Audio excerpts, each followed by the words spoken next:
All rise. District Court's now in session. Honorable Stephen W. Boyce, Judge presiding.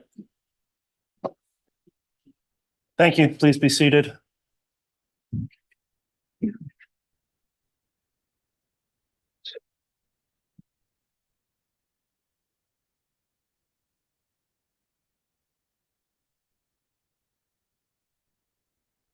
All right. Good morning, everyone. I believe we're ready to start with additional evidence. So, Mr. Bailiff, if you would please have the jurors brought in.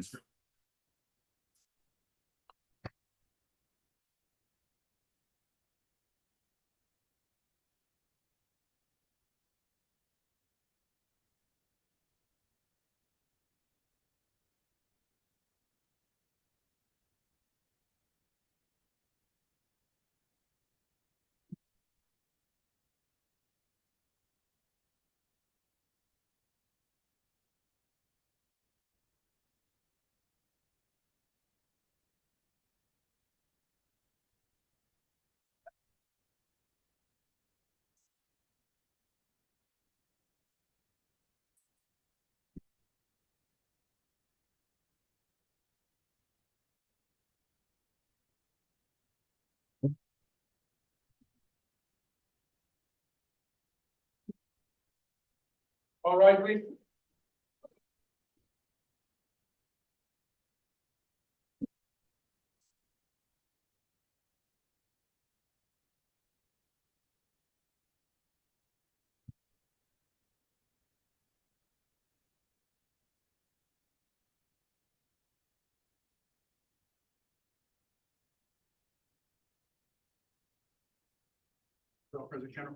All right. Thank you, Mr. Bailiff. Please be seated.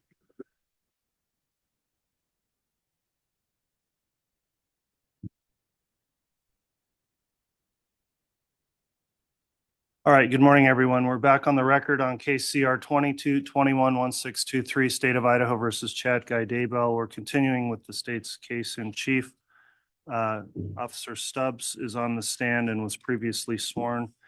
I'll note that the jurors are all presently accounted for and properly seated. The court has received the juror affirmations from each of the jurors that are here present today, indicating they've continued to follow the court's admonition as it relates to not following or looking into or investigating the case. So thank you again for returning and for following the court's instruction. I'll also just briefly address the schedule for today. We are going to go past lunch, but not until we typically break in the afternoon, and we're intending to stop sometime around 2 or 2:30 perhaps, just for reasons the court stated to counsel in a sidebar before we started. So with that, I will inquire briefly of the witness because we had the break here from the exclusionary order. Officer Stubs, did you review any case or testimony or anything about the case since you were on the stand this afternoon? I have not. Okay, thanks for affirming that. I'll remind you, of course, you're still under oath for your testimony. And Mr. Wood, if you'd like to continue with direct, you may do so. Thank you. Good morning. Morning. Just to recap, Detective, when we left yesterday for clarity of the record and for the jury, I believe we had spoken about your visit with Lori Vallow on November 26th. Yes, we have. That you were not able to locate JJ that day. No, we were not able to. And that you weren't able to verify his whereabouts later that day. That is correct. Did you in the next day help in searching Lori Vallow's apartment?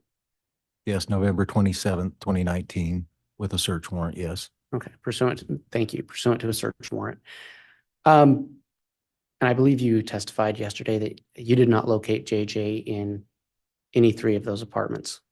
We did not. Okay. Detective, did you have body cam on? Did you do a body cam? And let me rephrase that. Did you do a body cam walkthrough of any of those apartments? Yes, I did on both 174 and 175. Your Honor, I'd ask that the witness be handed State's Exhibit 144. Very well. And a courtesy copy has been provided to court and counsel. And Judge, my numbering may be off because I had 144 as the The first contact with Lori Vallow, am I mistaken, counsel? That was 59. Thank you. Thank you. yeah, 59. Detective, do you recognize State's Exhibit 144? I do. What is it? This would have been a USB drive of my documentation of apartment 175.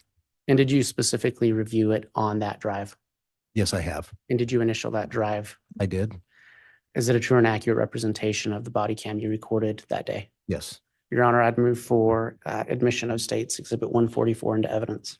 Any objection? No objection, Judge. All right, exhibit 144 is entered into evidence. Thank you.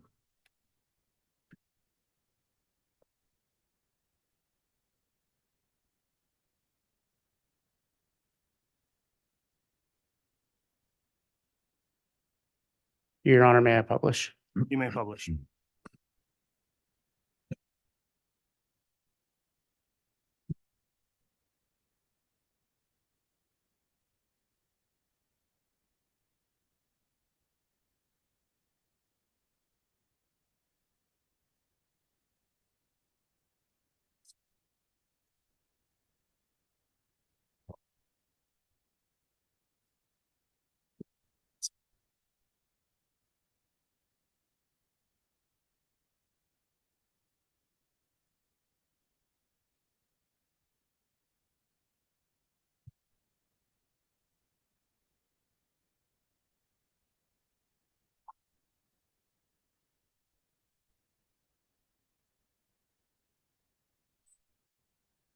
This is the search warrant on apartment number 17. I inquire, is the audio coming through the speakers? It is. Okay. Well, I think it is. I'm not sure if it's through your mic on your computer or through the speakers.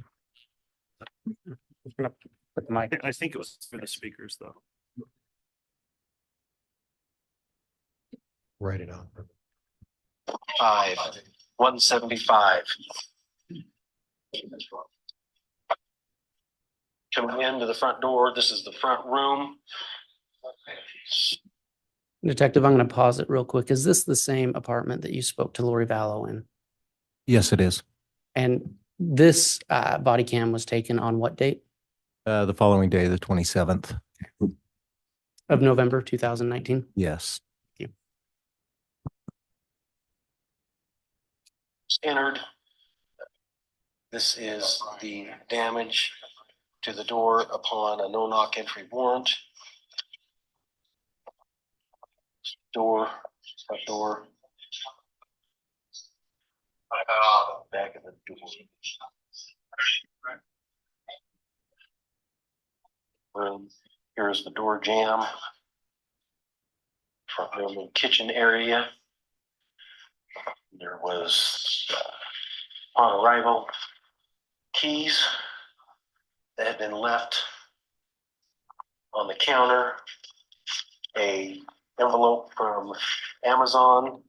This was on the front porch to a Lori Vallow, 565 Pioneer Road, apartment 175, Rexburg, Idaho.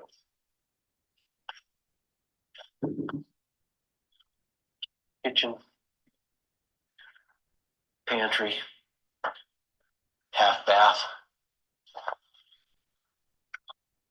garage leading to, or door leading out to the garage. This area, couches, tables, guns located in this area.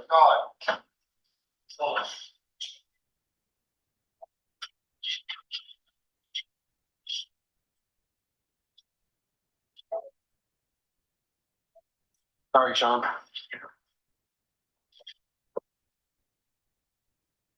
I'm going that way, Rob.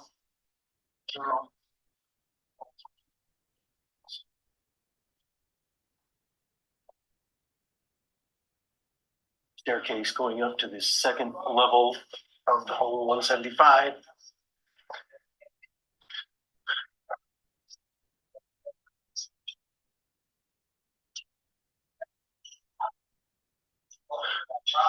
To the left, at the top of the landing. It's like master bedroom, bed, a bath and closet area. Upon entering,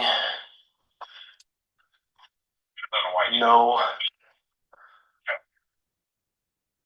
clothing left in this closet shower.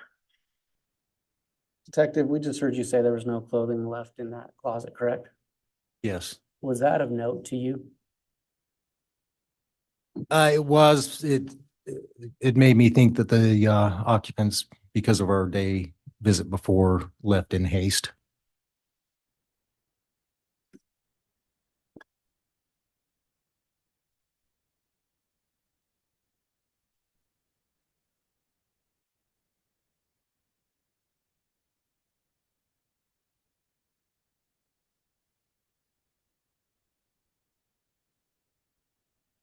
Like there was some electronic devices on these at one time. I can see dust imprints of what appears to be computers.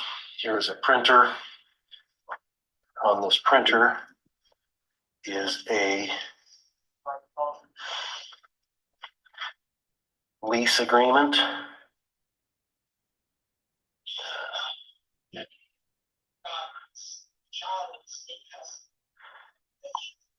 Looks like executed on October 1st, 2019. And it says a Lori Ravan, RVAN, as the leaser. Coming out of the master bedroom, a hall adjoining a laundry room to the right.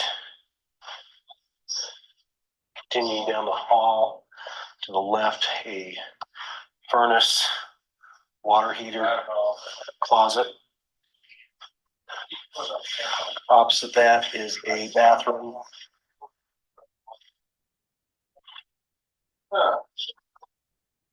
Continuing down the hall, two bedrooms. One to the south, one to the north of the hallway. This is the one to the south.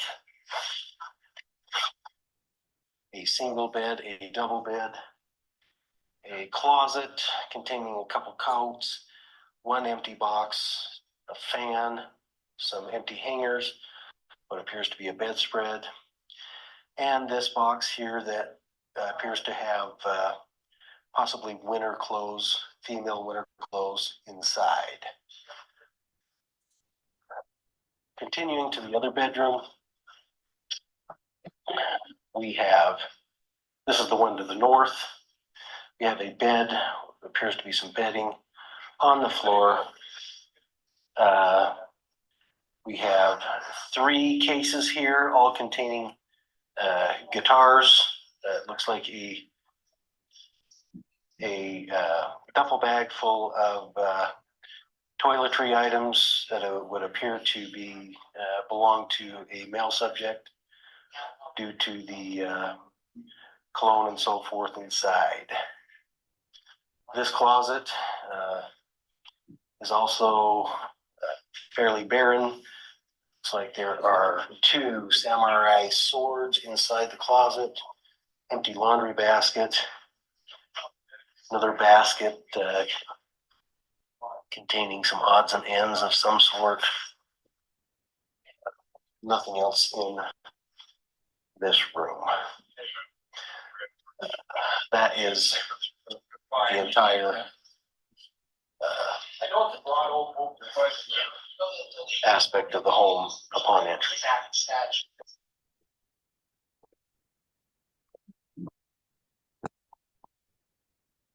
And Detective, did you search or did you do a walkthrough of any other apartments that day with your body cam? I did a walkthrough of the apartment 174, which is right next to 175, would have been Melanie Boudreau's apartment. And can you remind the jury who Melanie Boudreau is and her relationship to Lori Vallow? It would have been Lori's niece. Your Honor, I'd ask that the witness be handed State's Exhibit 144A.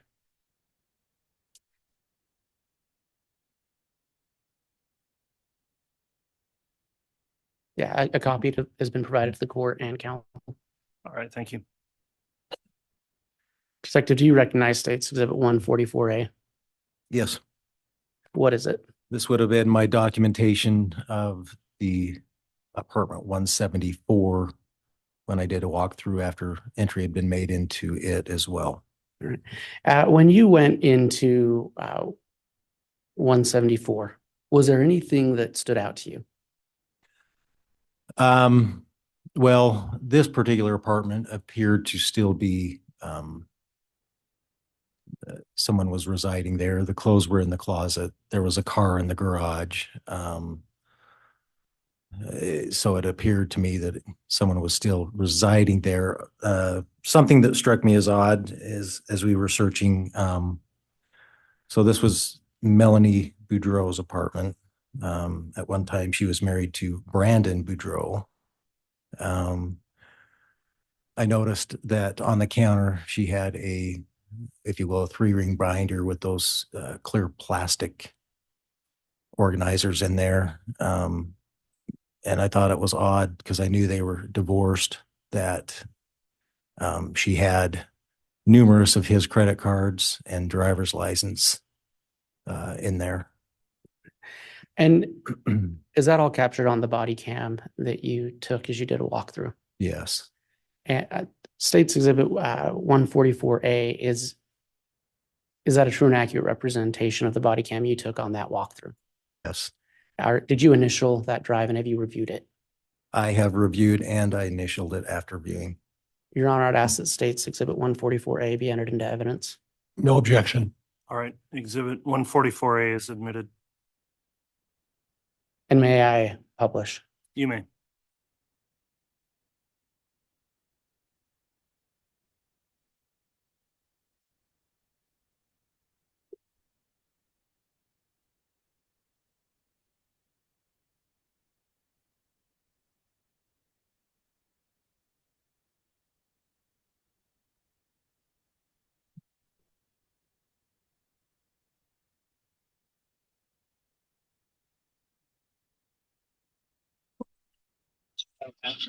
Should be, I hope it's still empty. Okay. I don't think so.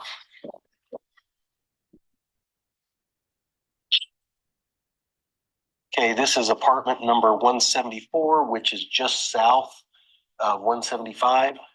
This is the initial walkthrough of the apartment. This door was hit on a no-knock warrant. This is the door, and the door jamb was destroyed upon the entry. No one came to the door. The front room.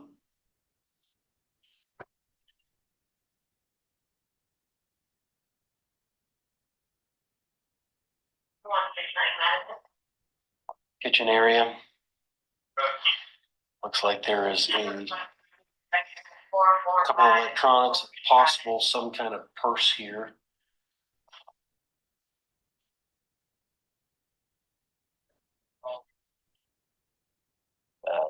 Here is looks like several credit cards with name of Brandon Prodexio. Pronouncing that wrong. Also a driver's license out of Arizona for Brandon. Coming around more. Detective, you recently testified about finding a large amount of credit cards for Brandon Boudreau. Yes. I believe there you may have mispronounced his name. Is that? I surely did. But it was Brandon. I'm not saying that to make fun of you. It is the same. For purposes of identity, it was Brandon Boudreau. Okay. And Your Honor, I'm done with this exhibit. Okay.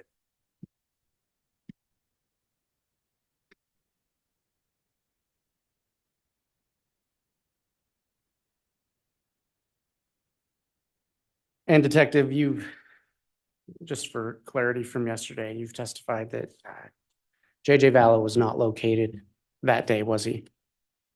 He was not.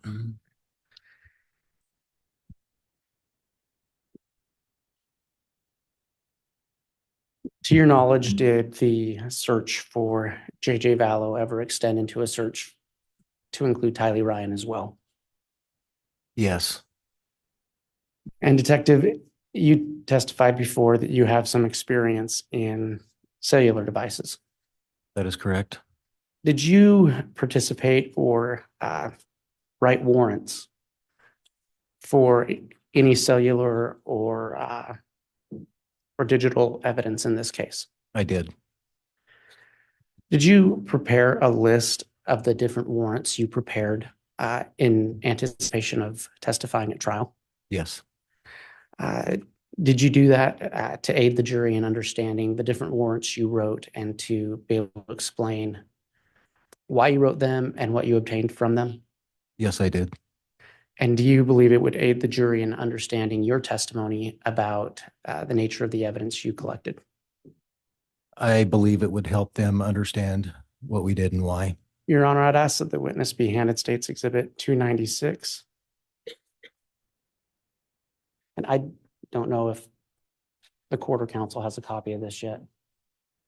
I have a courtesy copy. Okay, and I believe he does. Thank you.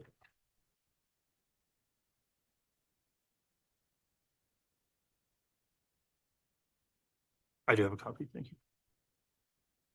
you.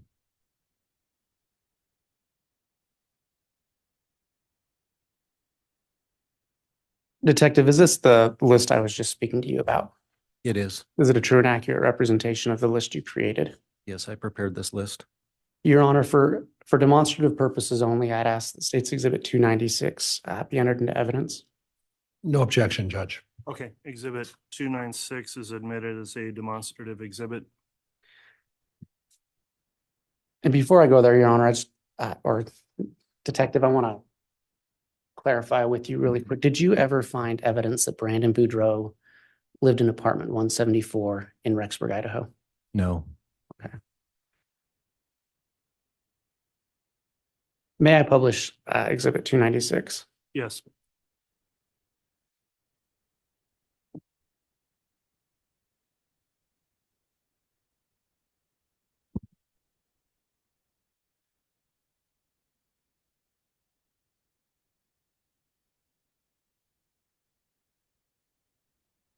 Detective, approximately how many search warrants did you obtain for electronic or digital evidence in this case? 20. Are they listed on this list? Yes, they are. Can you tell us about the first item on that list? Yes, so 2019-77 was the first warrant that I had wrote. This was for the known phone number that we had originally had contact with Lori Vallow. After our original contact, however, she wouldn't take any calls after that. But so I wrote this warrant to Verizon Wireless to get information on her and anything that Verizon might have that would aid us in trying to locate her and her children. All right. And did you obtain any useful information from that warrant? Yes. What was that? So just to, if I may, just kind of give an overview of, if I may, from 77, can you lower it down past 53 just a little bit? So 77 through 61, just so if I may, this was all pre-finding the children. So these were all done in attempt to locate where the kids were or Lori was. And so I just wanted to clarify that these are going to be all grouped, if you will, in that aspect. Thank you. And since you brought that up, the numbers on the left, is there a method to the numbering of those warrants? So at least where I'm from, Madison County. Sure. The way warrants are issued, the first number has to do with the year, then the dash, and then the second number is what warrant was in accession, whether it me, someone else that got a warrant. So it'd be at the first year, it'd be 1, 2, 3, 4, and so on throughout the year. All right. Okay. Thank you. And so going back to the top of the list, what useful information did you obtain from that warrant? So as a result of that warrant, it led to the next warrant because we were able to get a return from Verizon saying, these are some of the names and email addresses that would have been associated with that first number. So then, as it shows here, we wrote 86 in 2019 because we were able to obtain these email addresses. As you can see, 3 of them were Gmail accounts, which in some ways is very useful to us in trying to identify and find somebody. Okay. How does that help you find someone? So, kind of in a nutshell, anytime someone uses social media or a Gmail account or has any kind of account that would associate them with the internet, and Google is very good at keeping track of people. And so when you use a Gmail account or you're logged on to your Google account, they are very good at keeping record of what you do and when you do it and where you are. So Gmail's, and that goes for other mail accounts as well.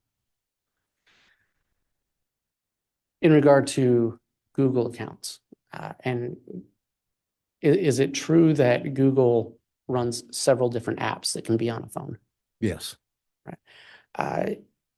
And you testified Google keeps track of people, or I shouldn't say of people, but of the devices that their apps are loaded on. Yeah, they keep track of the accounts that people set up, who they are, or who set them up. Vital information that might help us especially in this case, if there were other phone numbers associated with that Google account. Google will package those under, if you will, that Gmail account, addresses, credit cards, things like that. Google will, if you log in from a device to your account, whether it's a computer, cell phone, whatever, they'll make note of that and link that to your account. And in terms of the Google location services that they keep track of, are you aware if an individual can opt out of the geolocation tracking? So there is an option through Google. If you so desire, you can turn off your location services, which would keep Google from keeping that information. So under search warrant 2019-86, you have, can you read the names of the 4 accounts you searched? Yeah, so in blue here, a result was Homer J. Maximus at gmail.com, associated with Alex Cox. Lowly Time Forever at gmail.com, Lori Vallow.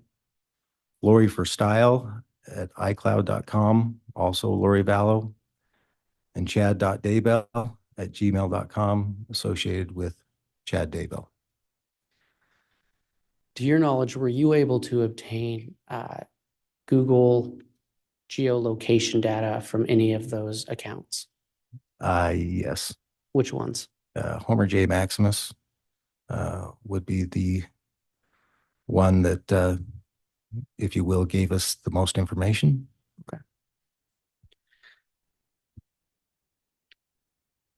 Let's go to the next warrant. What was that written for? So again, we're still in the process of trying to locate children. JJ and Tylee.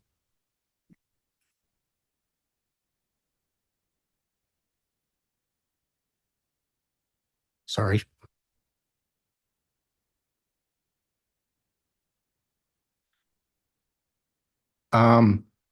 So search warrant was done for a PO box we had located for Lori in Sugar City, which is a adjoining town to Rexburg. In that mail, we found a Verizon bill. Upon opening this Verizon bill, we found several phone numbers listed under the name of Lori, Alex, Charles Vallow, Tylee, that we didn't have before. So our thinking in this was to, again, write another warrant to Verizon for these numbers to try and get additional information so we could find these children. Right. Was anything useful obtained from that? Yeah, it just solidified a lot of what we had already done, numbers that were associated, and we're able to eliminate quite a few of those phones as that they had been surrendered, if you will, or turned to somebody else and no longer had anything to do with them. This count had kind of gone into default because of lack of payment. Okay. Let's go down to 2020-09. Okay. You can describe for the jury what that warrant was for. Okay, so again, you're going to see the Homer J. Maximus, but so when these apartments were abandoned, 175 particularly, no one ever returned to them after the 27th. So the landlords, if you will, or owners, went in to clean out all the stuff that was in there. And when they were in there, they had located in some of the stuff to abandon devices that they thought best to turn over to us. So this is a result of looking at those devices. The new one that you would see with Alex Cox is the raylamar@gmail.com. And then again, Homer J. Maximus is that Right. Homer J. Maximus again? Yes.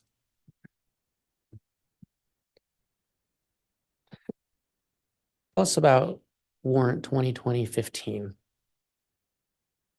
Okay, so this was originally written. If you notice the second number over in this warrant, a typo, I put it in parentheses here, was put 47 when it said it should have been 74. So those two numbers were just crossed. Anyway, what this means with a tap and trace warrant, we still could not get answers on where the kids were, and couldn't get information from Lori. And let me interrupt you really quick. I apologize. Do you recall approximately when you submitted this warrant, 2020-15? Would have been fairly early in January, I believe. Of 2020? 2020, yes. All right, thank you. Yeah, and if you can explain what a pen register tap and trace Sure. is. So what this does is we request this on these numbers because we believe we could associate these with the parties. The company, which would have been Verizon here, would send us live data not necessarily conversations, but where the phones would be, if you will, hitting off of cell phone towers to give us a general location of where they might be at this time, live, if you will. Okay. So it's, is it fair to say it's used to try and track a person's current location? Or let me rephrase that, a device's current location. Yes. And you did that trying to find those phone numbers that are listed there. Do you know who those phone numbers belonged to? So, yeah, this is going to be a long and short of this, but because it's going to come into connection with 2020-20 as well, because if I may kind of explain that. Sure, please do. So the 15 was wrote to Verizon Wireless. Well, ultimately, two of those numbers, Verizon said they're not our numbers. You're going to have to also get a hold of T-Mobile. So two of those numbers in 2020, as you see, T-Mobile Wireless, were in the above warrant. However, we had to write a new warrant for T-Mobile. So they're both in conjunction, if you will. Okay, now that I've explained that, ask that question again. So the numbers that are on, and I'm actually going to Okay. say between 2015 and 2021, who do those numbers belong to? So we believe those numbers to be associated with Lori Vallow, Alex Cox, Tylee Ryan, Chad Daybell. If you were looking for Tylee and JJ, why were you looking at Chad Daybell's location? Well, I mean, Lori and Chad were married. We couldn't get a hold of either one of them. We couldn't get any straight answers as to where they were. We couldn't get any answers as to where the children were. So they were associated. And I'm going to just kind of back up just really briefly. When you obtain a warrant, how do you obtain a warrant? So we have to enter what is called a probable cause affidavit to the court on why we want it and what we believe we will find once that warrant is signed by a judge. So with that probable cause affidavit, a warrant for what we are looking for is presented to the court. The court reviews that. If they feel like our probable cause is just, a judge will sign the warrant, allowing us to move forward with serving the warrant on whoever it is we're serving it on. So the warrants are signed by the judge. That's correct. On these pen register / tap and trace warrants, were you able to locate Chad Daybell and Lori Vallow through those warrants? Yes, we were able to locate the devices which we believe to be with them in Hawaii.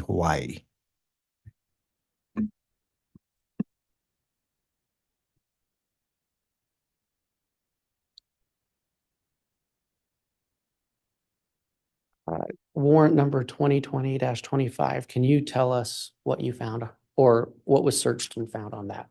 Okay, so upon finding where they were, we had investigators, FBI, go to Hawaii, Kauai, if you will, and they were able to locate Chad and Lori. A warrant was obtained to gather evidence from their residence where they were staying there and their vehicle. This is the result of 10 electronic devices that were taken from their rental car that they were both in. And so that is what the 10 electronic devices is for, why we obtain warrants. And did you search all these devices yourself, or did other agencies and other personnel help in searching some of these devices? So yes, I'm glad you brought that up, because all these warrants, when you get back a return from Google, Verizon, you have to understand these are thousands of pages long, thousands of records, thousands of pages. And for just one person to go through all that, and especially in the short time frame we were trying to do this to find kids, is simply impossible. And so a lot of the returns that I got from this, I would give out to FBI, other investigators, for review, so we could try and go through a large record in a short amount of time. And we'll return back to some of the things that were found on that in just a bit, in 2020-25. Can you tell us about 2020-30? Yeah, would you mind just moving that down just a little bit? Thank you. So this again was another tap and trace warrant on a phone that we found. You have to understand, by this time, like I stated at the beginning, we still had no answers, even after contacting Chad and Lori, as to where the children were. We weren't getting any answers. No one was talking to us. So again, with this tap and trace warrant, we were still looking for children. And we were trying to establish if this device was anywhere around the children. So that's the reason for this one. And the next warrant, 2020-31. So this again came from, this would be Melanie Boudreau's apartment. Devices found there, and this would have been apartment 174. So this was a warrant for us to go ahead and search the actual devices that we had taken from that residence. I should note here that at this time, our current software that we use for forensics, I should say not me, but the FBI was taking care of these. The phones were not able to be broke into at this time, only the tablet. So that's still looking for children. And you mentioned that, so if we can just talk about it really quick. Just because you have a device, does that mean you can automatically hook it up to your Cellbrite or another forensic software and read it? Well, Does that happen that's automatically? kind of a two-part thing. Yeah, we got to have a warrant. Right. And so forensic software is always slightly behind a phone, if you will. So whenever a phone comes out with new technology, forensic people who develop software are always taking the new device and trying to figure out, if you will, how it ticks, but it's not till it comes out. So as far as these phones, software hadn't been updated that we could break into the passcodes on these. Does that answer your question? Yes. Yes. So, and just, I guess to clarify, just because you physically have the phone and you can hook it up to your software, that doesn't mean you can always get into the device. That's right.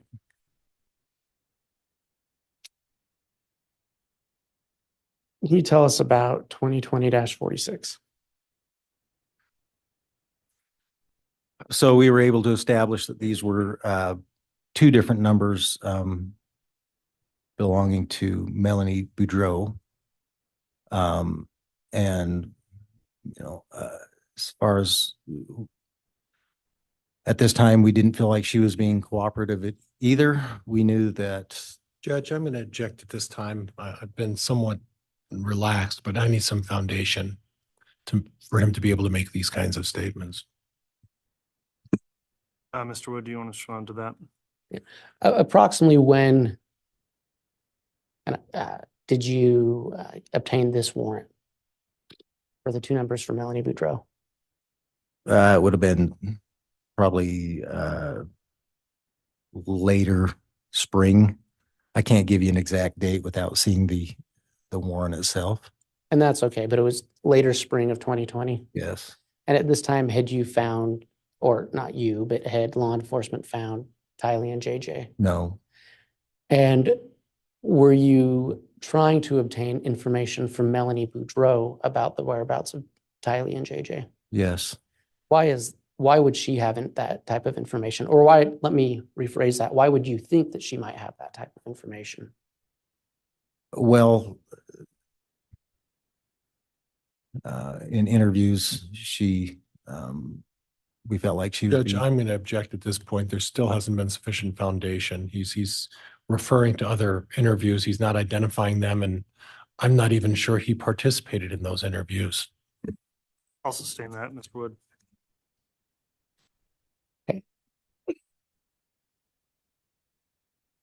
Did you ever participate in an interview with Melanie Boudreau?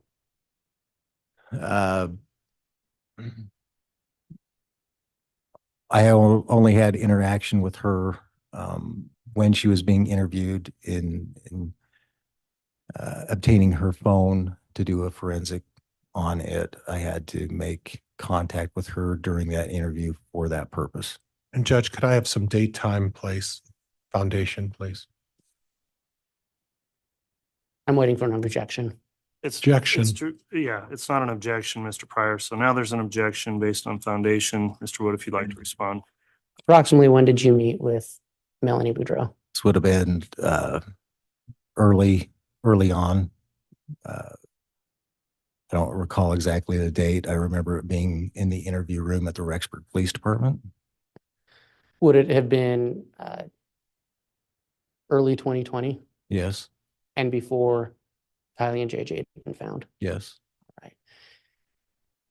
And was that when you obtained these the phones that were subject to 2020-46? No. Well, so these phones were obtained when we did the search on the 27th. And I'm actually going to use this opportunity right now. There's multiple ways to obtain digital evidence, correct? Correct. Is one of those ways to collect the evidence off of the device itself? Yes. Right. Can you also obtain evidence from the phone carrier? Yes. And when I say that, I mean like Verizon, T-Mobile. Yes. And then can you obtain evidence from app companies of apps that are on a phone? And Judge, at this point, the objection is going to be leading. Overruled. So as I earlier stated, with the Gmail accounts and so forth, yes, they keep a lot of information that would have been shared with a phone, a computer. They also keep records that wouldn't be on the device. It would be in their database with Google or whoever. Thank you. So on warrant 2020-46, it appears, who is that warrant written to? Can you clarify who? Who was that warrant served on? Melanie Boudreau. And did it go to Verizon Wireless as well? Yes. Right. And were you asking Verizon Wireless for information associated with those two phone numbers? Yes. Okay, thank you. Did you find anything on those that aided you in finding JJ and Tylee? Other than associations with the other email accounts and phone numbers that we've already gone through. Okay.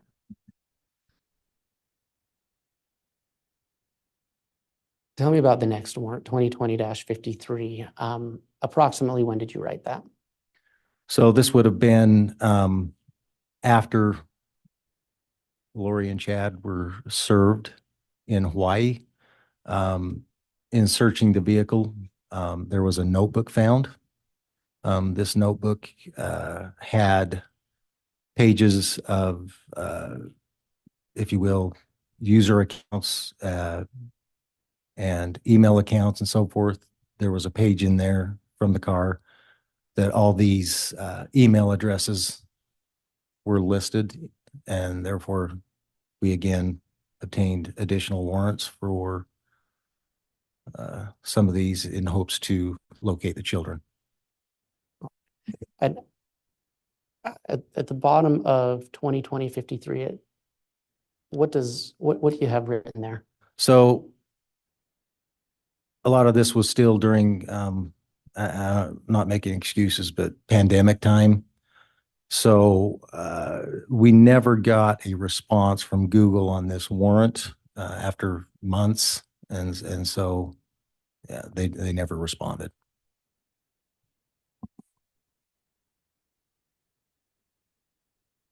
(2020-61), the word schmule is written. What is that? So that was, we found that a lot of these devices had this app in common. It's a music sharing app. However, in the music sharing app, there was the ability to communicate through, if you will, text type messages. So again, we were just looking for any clues that would help lead us. And so this was a warrant written to Smule to see if they had any information that would help us. And I believe you testified earlier that the warrants written up through 2020-61 were looking for the children. That is correct. What changed after 2020-61? Because after this time, we would have been past the time where June 9th, where we located the children on Chad Daybell's property.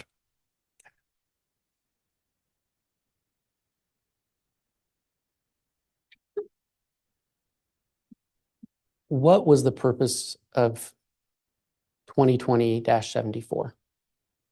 So this is in conjunction with the FBI, with their CAST team. And do you know approximately when it was that warrant was obtained? This would have been, I believe, within a couple weeks after the 9th. When you say the 9th, can you? Sorry, June 9th, 2020.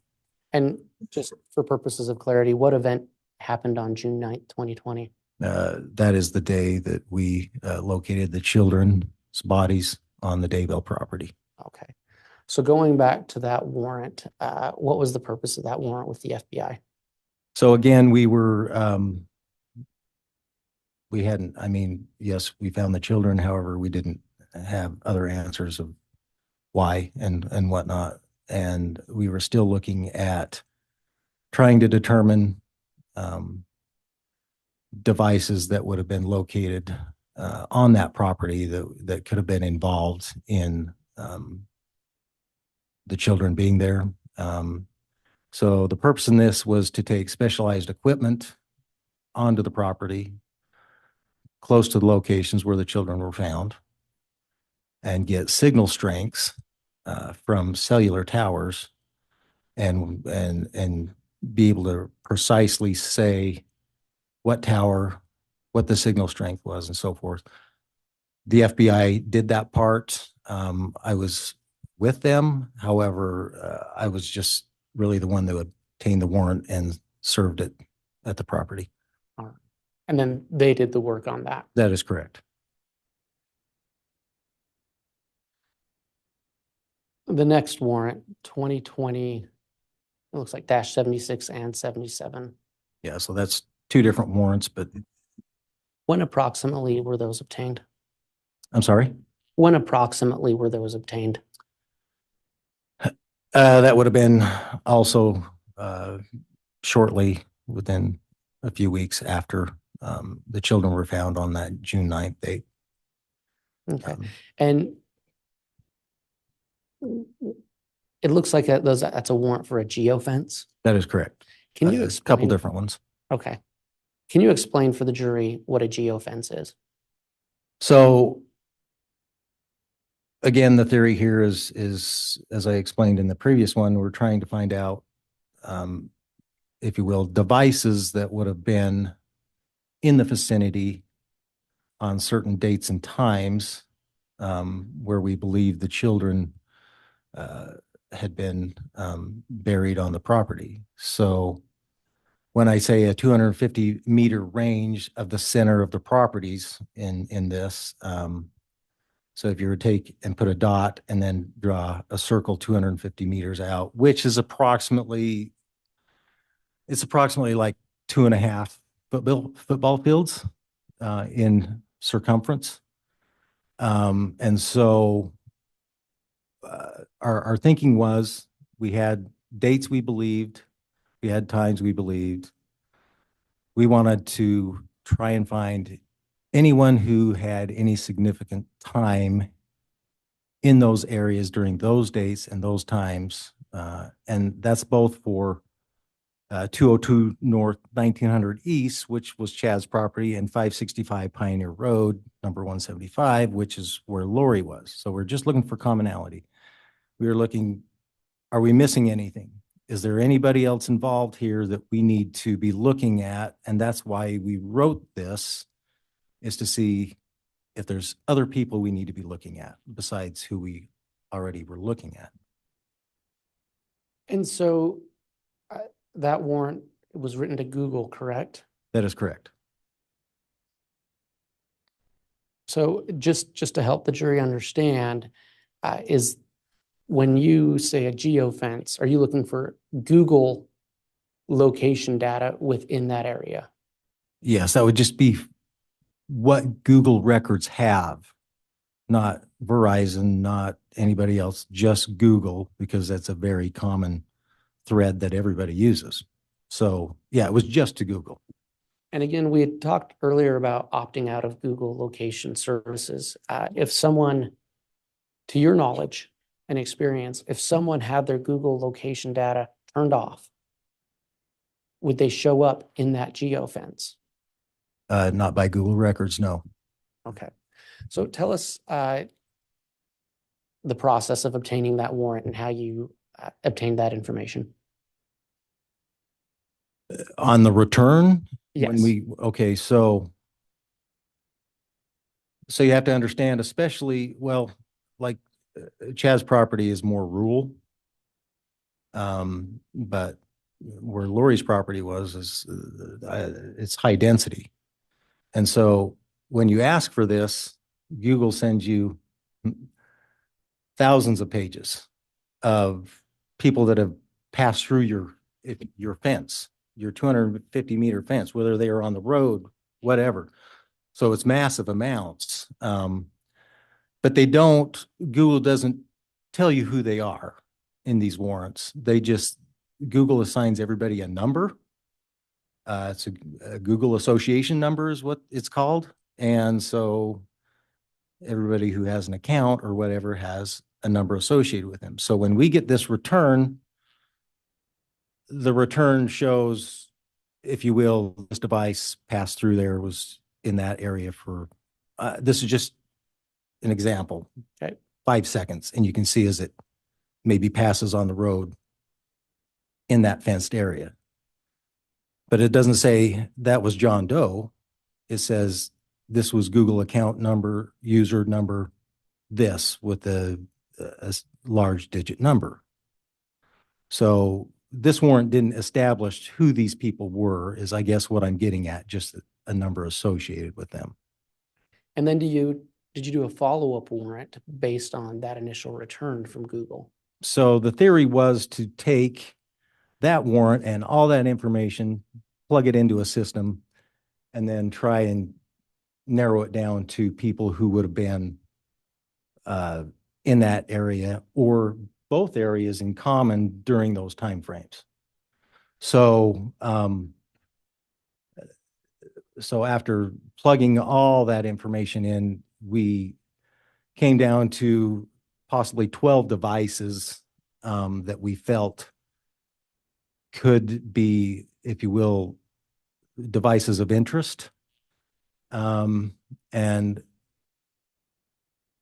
so am I explaining that okay? That and then we wrote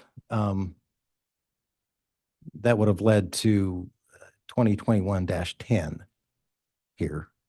All right. And explain what you asked for in 2021-10.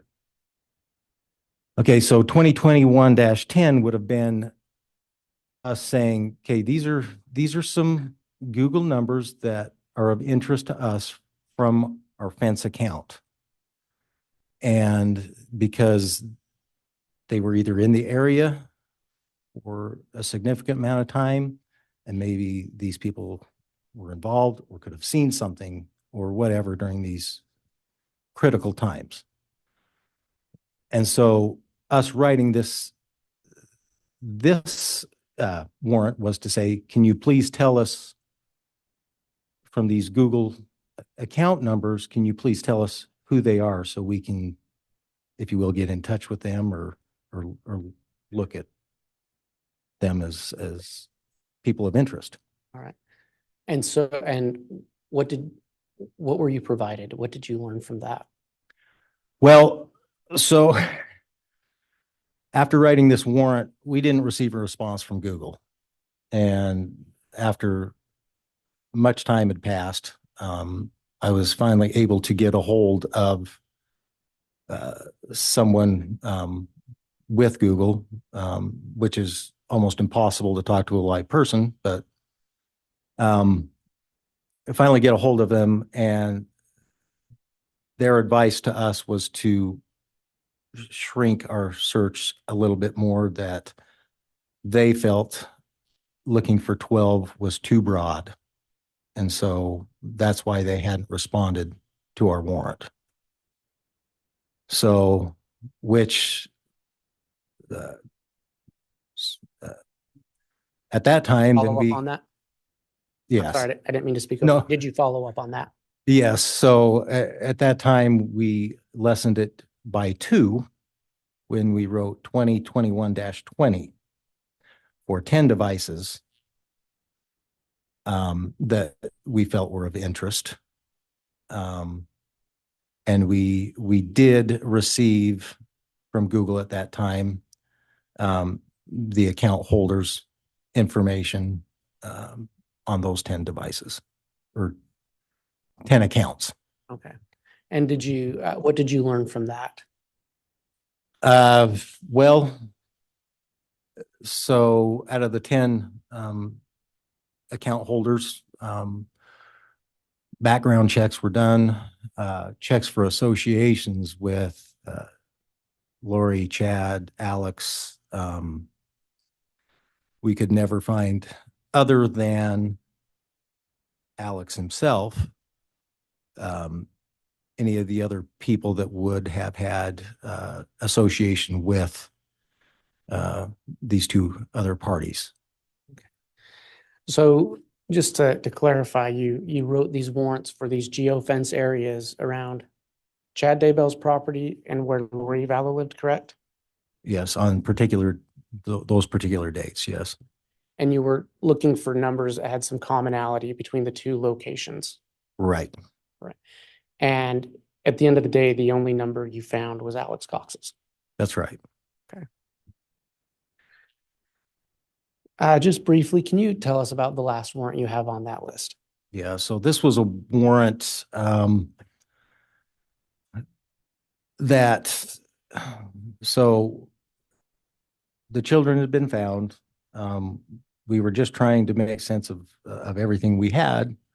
And we thought it would be a good idea because we had been in the moment, if you will, of this whole investigation, to have an independent person, an expert, go through the electronic devices that we had already been through to see if, number one, we had missed anything, and number two, get a fresh set of eyes that hadn't been so involved in the case to get an outside perspective into the case. And so this warrant was wrote for several of the devices that we had already searched to take them out to Pennsylvania and have an independent expert go through what we had been through.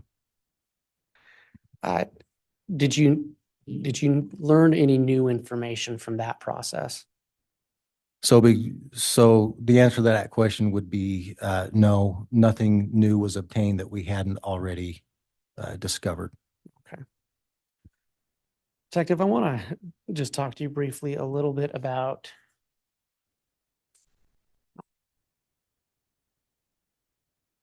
some of the things you found when you did your searches.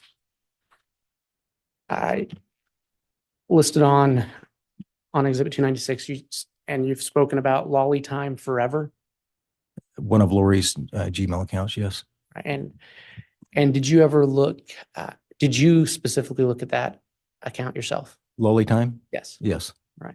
Did you ever have occasion to look at the search history on it? Yes. Were there any searches that stood out to you through your investigation? Yes, there were a few that brought me concern. Right. Was there a search on August 25th that interested or that was of note to you? Yes. What was that for? So on August 25th, the user of this account, which the name on the account was Lori Vallow, the user of this account on the 25th looked up wedding rings made of malachite, visited some sites with that. At one point, the user attempted to make a purchase of 2 of those rings, and they were basically silver with the green malachite through the middle of them. Each one was an 11.5 size ring, and the other one was a 4.25. And a purchase was attempted for a total of $808 on that date. Are you aware if that purchase was successful? No, I was later able to find out that the credit card used had failed, and so the purchase was never completed. And on this same account, Lolly Time Forever, was there anything that you noticed in the search history on September 20th? September 20th, which was 3 days before we believe JJ. Judge, I'm going to object at this point. It's non-responsive I think he's just providing information for the answer, Your Honor. and it's non-responsive information. It's overruled. You can answer. So on the 23rd, when we believe JJ was deceased, on the 20th, knowing, the user of the account looked up the definition and meaning of possessed. Okay. And to clarify, I don't know if I did this before, Lolly Time Forever, who was that account associated with? Lori Vallow. And then was there anything that stuck out to you in the search history on that account, Lolly Time Forever, on September 30th of 2019?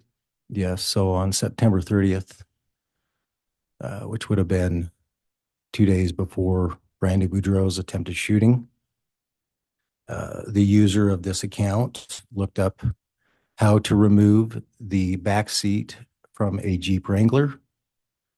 The user of that account then accessed a YouTube video on how to do it, and that video was accessed. And why was that of note to you? Because 2 days later, gray Jeep Wrangler with Texas license plates was noted as being the vehicle that a gun was shot at Brandy Boudreau from the rear of that vehicle in Arizona. Is that in fact the same Jeep that you found, that law enforcement found in Rexburg, Yes, on the 4th. 4th of November, Yes, 2019? that's correct. Did you do any searches on the account of chad.daybell@gmail.com? Yes, Did you look at that search history? I did. Why did you do that? Again, at this time, we were still looking for children. And was there anything in the search history of chad.daybell@gmail.com that caught your attention? Yes, What was that? it would have been September 8th, 2019. The day before we believe Tylee was Judge, I'm not sure I heard the year. I may have heard that wrong. 2019. 2019. Thank you. And what did you find? The user of Chad.Daybell looked up what the wind direction was going to be for the following day, which would have been the 9th. And in the course of your investigation, why was that of note to you? Judge calls for speculation. Overruled. Because we believe on the 9th was the day that Tylee was, her body was burned and buried in the fire pit behind Chad's house.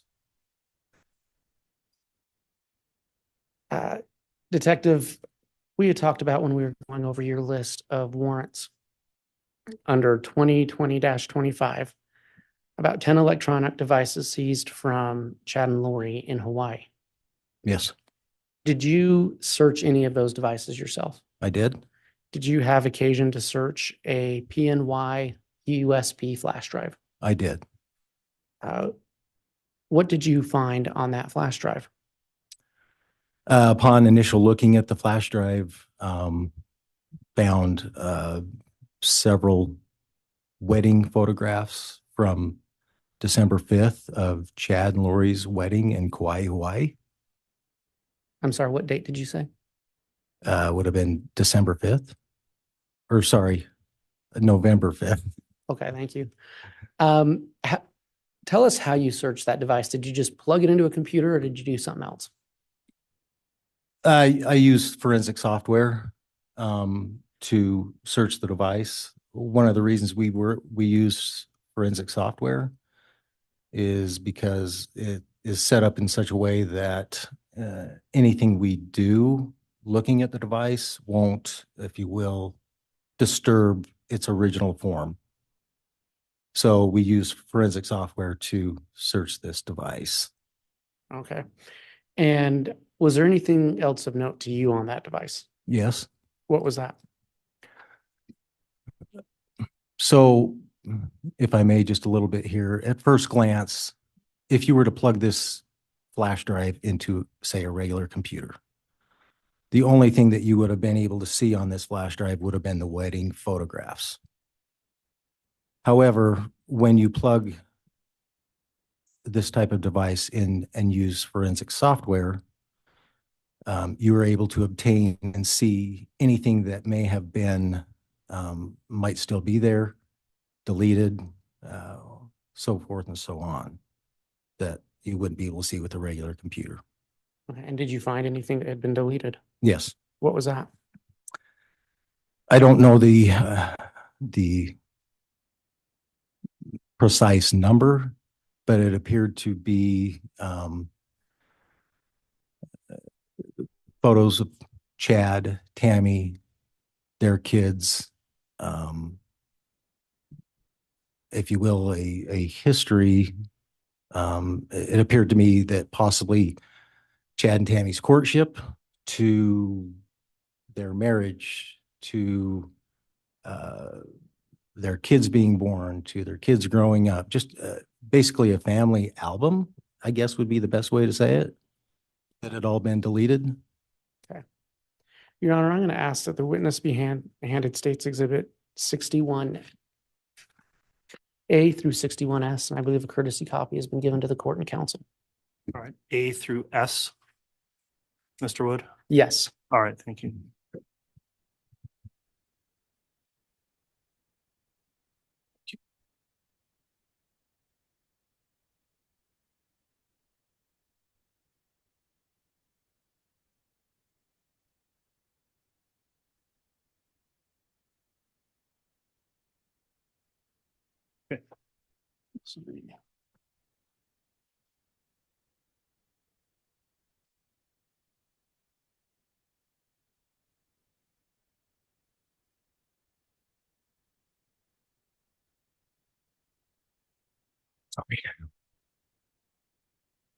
Detective, can you briefly review 61A through S and then let me know when you've had a chance to do so?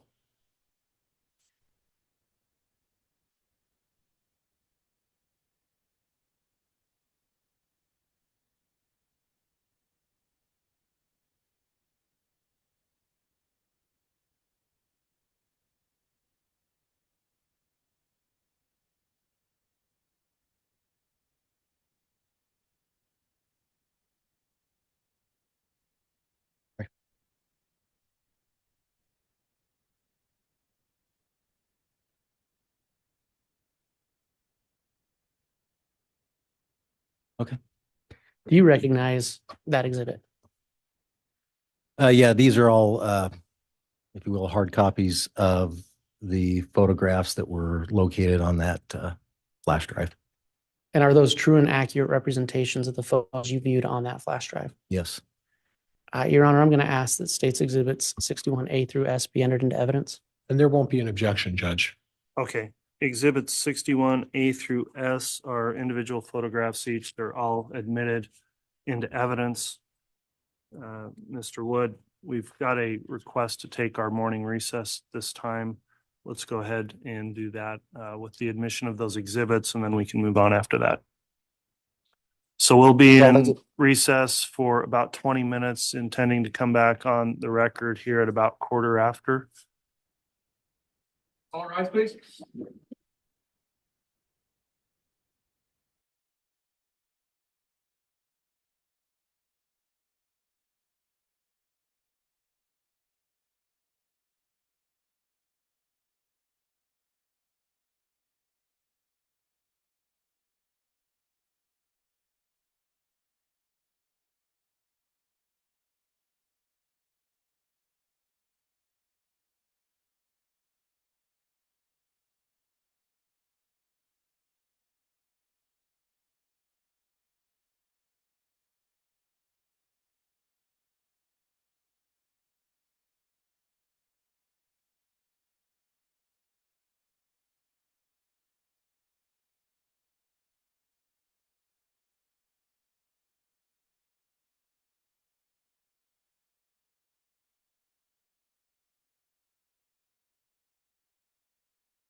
All right, thank you. I believe the jurors are lined up. So, Mr. Bailiff, we please have them return to the courtroom. Yes, Your Honor.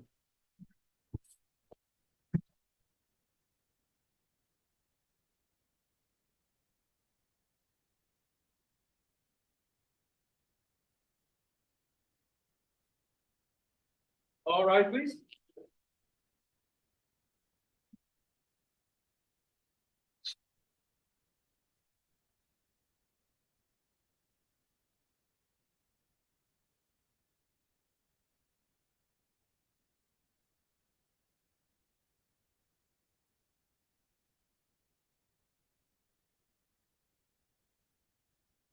Jury's out present counter for Your Honor. All right, thank you, Mr. Bailiff. Please be seated.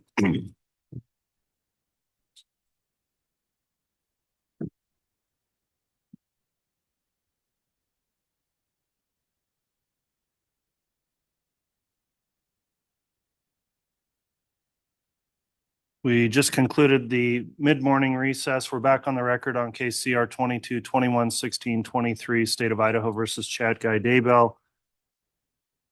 Detective Stubs still on the stand on direct. We just admitted State's Exhibits 61A through S.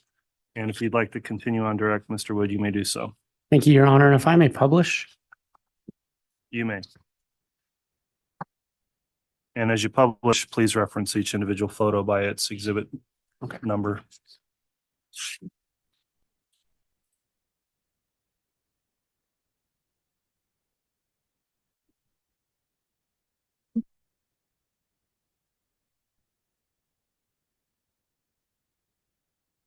Detective, was this one of the photos that you recovered from the flash drive we've been talking about? Yes, What does it appear to be? appears to be Chad and Lori on the beach in Hawaii with the pastor, possibly doing a wedding ceremony.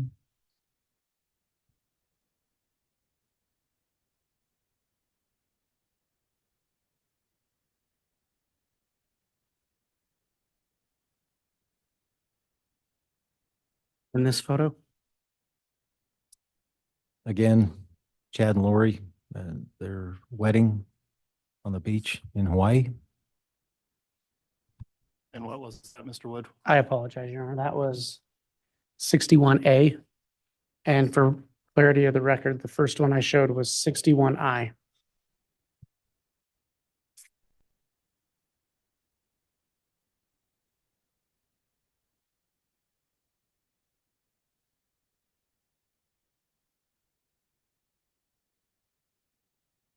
If you can say what you observe in 61B. Again, appears that they're on the beach again. Chad has a ukulele, and Lori appears that she's dancing.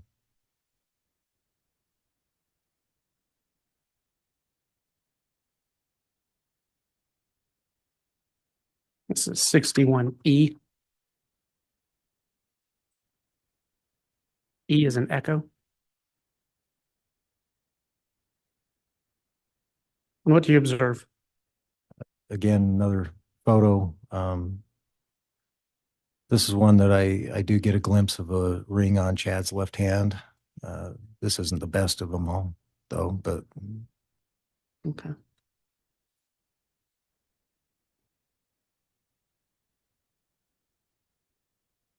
$61K.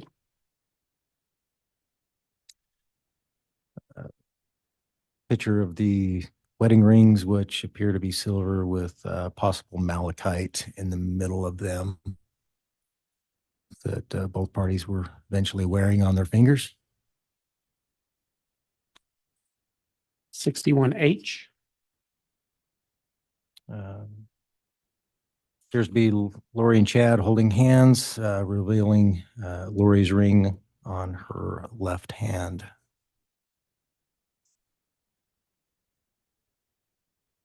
$61M. Similar to the first, other than you see rings on both parties' hands.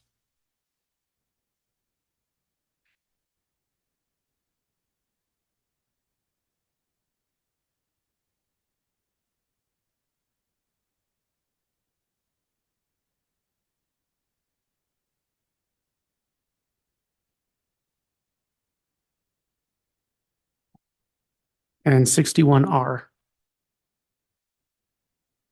This would appear to be Chad and Lori at some point. Appears to be in Kauai, Hawaii, in front of what appears to be the LDS temple. Thank you, Your Honor. At this time, I have no further questions for this witness. All right. I'll have the bailiff retrieve those photos.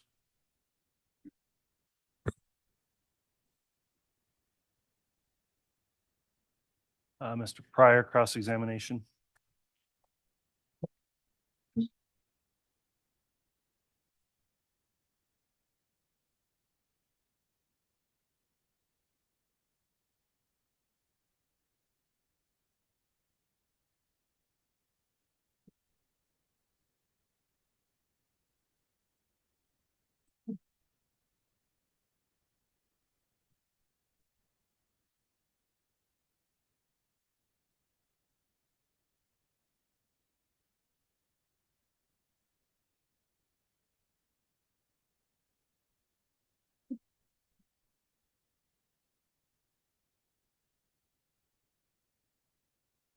Judge, before I start, my understanding is it's by Turn way on the of, microphone, please, Mr. Pryor. we're going to learn, am I?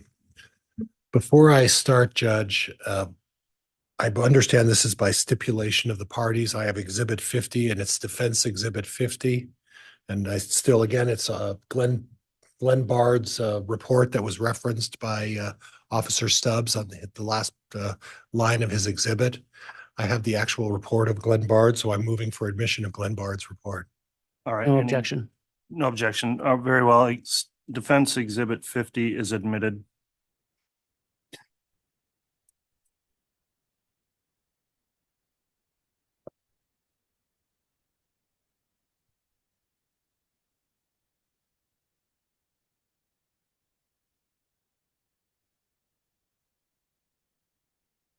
And Judge, let me know when I can proceed. You may inquire. Officer Stubbs, there's a term about universal time as it relates to adjusting cellular data. And could you explain that a little bit to me? So UTC, where, if you will, where time is zero, and then as you move around the earth, you gain or lose an hour from that standard time. Okay. So depending on where you're at, it's UTC plus or minus. Okay, and then when we're dealing with Rexburg, Idaho, St. Anthony area, do you have a recollection of what the UTC adjustment is? It depends on the time of year, but it's usually UTC minus 6 or 7. Okay, so six depending on Daylight savings. daylight savings time, but for generally it's a six-hour adjustment. Would that be fair? 6 or 7, depending. Yeah. Okay. Now you made a habit of going over the body cam of the apartments, 175, which would be assigned to who? Apartment number 175 Pioneer. Well, Lori Vallow was living there. Okay, and then on 174, who was living there? Melanie Boudreau. And then 107, who was living there? Well, 107 was originally assigned to Lori. However, we know Alex was living there at one time, but when we went there on the search warrants on the 27th, it was totally vacant. Okay. And as part of your search warrant, did you also have a habit of going through the garages of those particular units as well? Are you referring to my body cam or? No, I'm talking Just- in general. Did you also go through and look through the garages as part of your search? That would be practice, yes. Okay, and you did that on this particular occasion? The garages were going through, yes. Okay, that wasn't necessarily part of your body cam, was it? Well, from the body cams, I did reference the garage. Okay. You didn't take particular notations during this presentation, anything substantial about what was found in the garage. Is that fair? Other than the guns, no. Okay. And if you were to see pictures of items that have been previously provided to the defense, would you be able to ascertain whether you believe those were items that were in the garage of the respective parties? I'm not sure. I would Okay. have to see. And if I provided you with those pictures and an opportunity to look at those pictures, would that be something that could refresh your recollection? Possibly.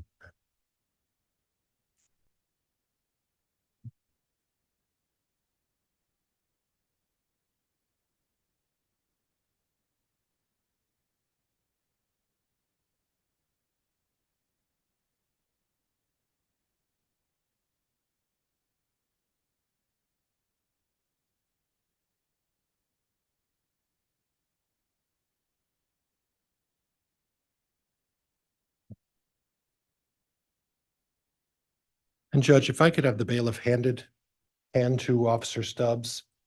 I have a thumb drive with a number of pictures. I'd ask Officer Stubbs, if you have some difficulty, please advise, and I can help you scroll through these respective pictures. Okay, the device can be handed to the witness.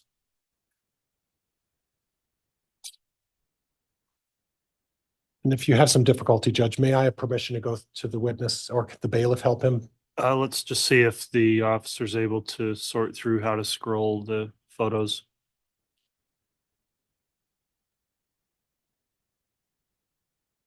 Is it a touchpad? Can you swipe, or do you have to use? I think he can arrow them down, Judge, or he. Yeah, I can see the arrow to next. So you want me to go ahead and look at all these? 104A through the bottom of all of those, if you could. I don't see where it's listed as like 104A. Oh, okay, it was on 104B when I got it. And if necessary, you can zoom in if you need to. You want me to go through how many? Sorry. Just go through the end of them, and it's 104A through, I think there's about 15 photos. So if you could go through the list there. Okay.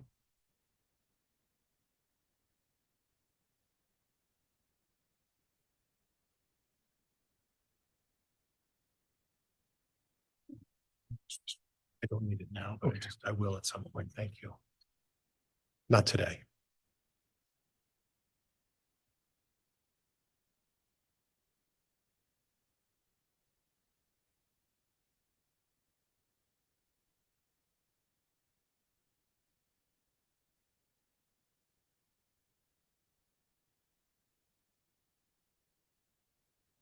Yeah, I think I've looked through 104J. Okay, and if I could have that, now, officer, do you recognize any of those photos? Unless I previously stated, the only, if those came from 175, I was not, other than documenting the initial entry, I was not, from my body cam, what everyone saw, I was not involved in the search of 175. My directive was more in 174, so I don't recognize. Okay. So other than the fact that you made mention of guns, you don't have any specific recollection of the items that are listed in these. Mr. Pryor, please talk into the microphone. You don't have any recollection of the items that are listed in that particular series of photos. Is that fair? No. Okay. So you don't have any recollection of recalling seeing any of those items in any of the photos. Is that fair? Personally, no. Okay.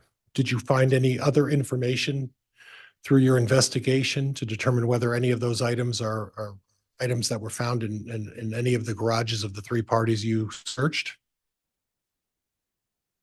Restate that. Through your investigation, were you able to ascertain whether any of those items were items that were obtained from the garage of the three parties that you searched? I wouldn't be able to testify to that. Okay. Okay. Now you spoke of the fact that you felt that the apartment of one of those folks was abandoned. Is that right? Yes. Okay, and then you spoke of the fact that you felt that, at least you implied that you felt that Lori Vallow was fleeing. Is that correct? Objection misstates the testimony. Sustained.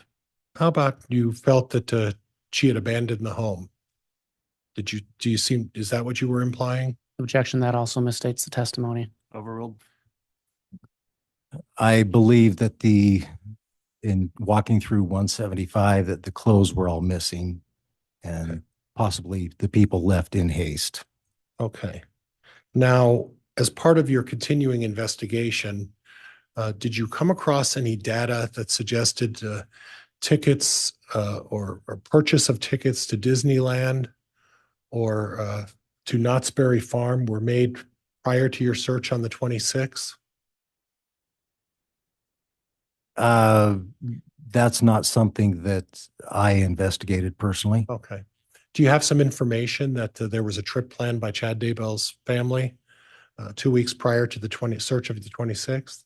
I don't recall the date, but I do recall that there was possibly a trip to Disneyland or something, yes. Okay, so this wasn't a situation where Mr. Daybell was trying to hide his whereabouts. He purchased tickets and planned a trip 2 weeks before this search to go with his family. You're aware of that, right? Objection, Your Honor, that misstates the testimony. His testimony was about the apartment of Lori Vallow. Sustained. So the representation that you felt that the apartment was vacated by Lori Vallow, that doesn't imply that Chad Daybell was vacating his premises, does it? Objection, No. calls for speculation. Overruled. That doesn't mean Chad Daybell was vacating, was it? Well, it wasn't Chad's home, Right. It was Lori Vallow's home, right? correct? And then the other one was Alex Cox's home, correct? Melanie Boudreau was next Melanie door. Boudreau.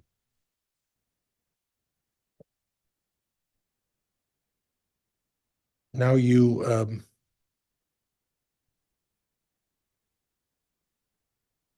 made mention of the Jeep and the search regarding the Jeep and regarding Brandon Boudreau, correct? Search? Yeah, the search to how to get the back seat out of a Jeep, right? Okay. Thank you for clarifying That's okay. that search. That's okay. And are you aware that Chad Daybell is not criminally implicated in the attempted murder of Brandon Boudreau? Yes. Okay.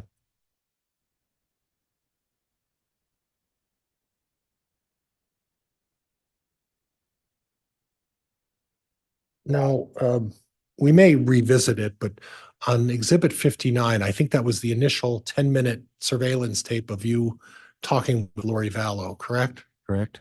Okay, and on that tape, she made a number of representations. And during the 10-minute interview that you had with her, who was present with you at the time again? I'm sorry. Lieutenant Ball and Officer Kellen Wetton was also there. Okay.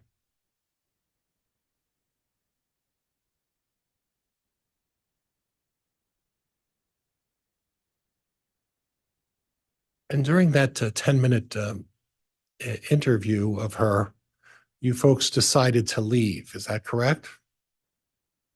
Yes, with the understanding that they were going to get a hold of us of JJ's whereabouts. Okay. And during that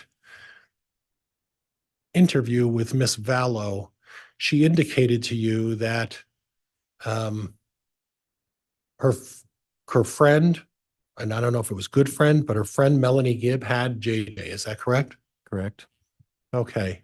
And then you testified that you took some effort to get a hold of Miss Gibb, correct? Correct.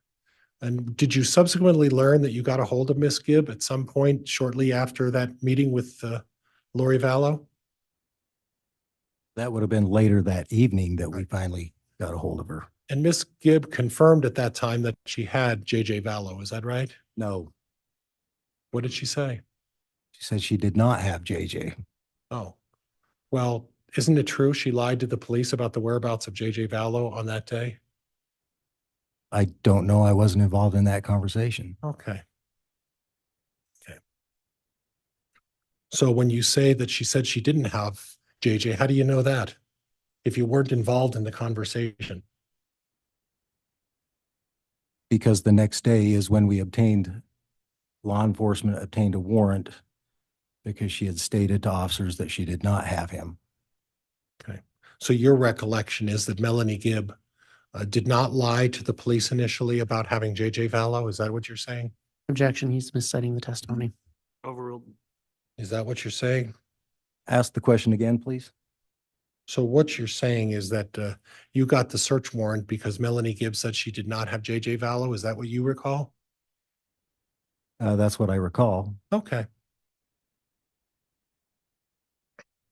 Now, during the conversation with Lori Vallow, she made a number of representations.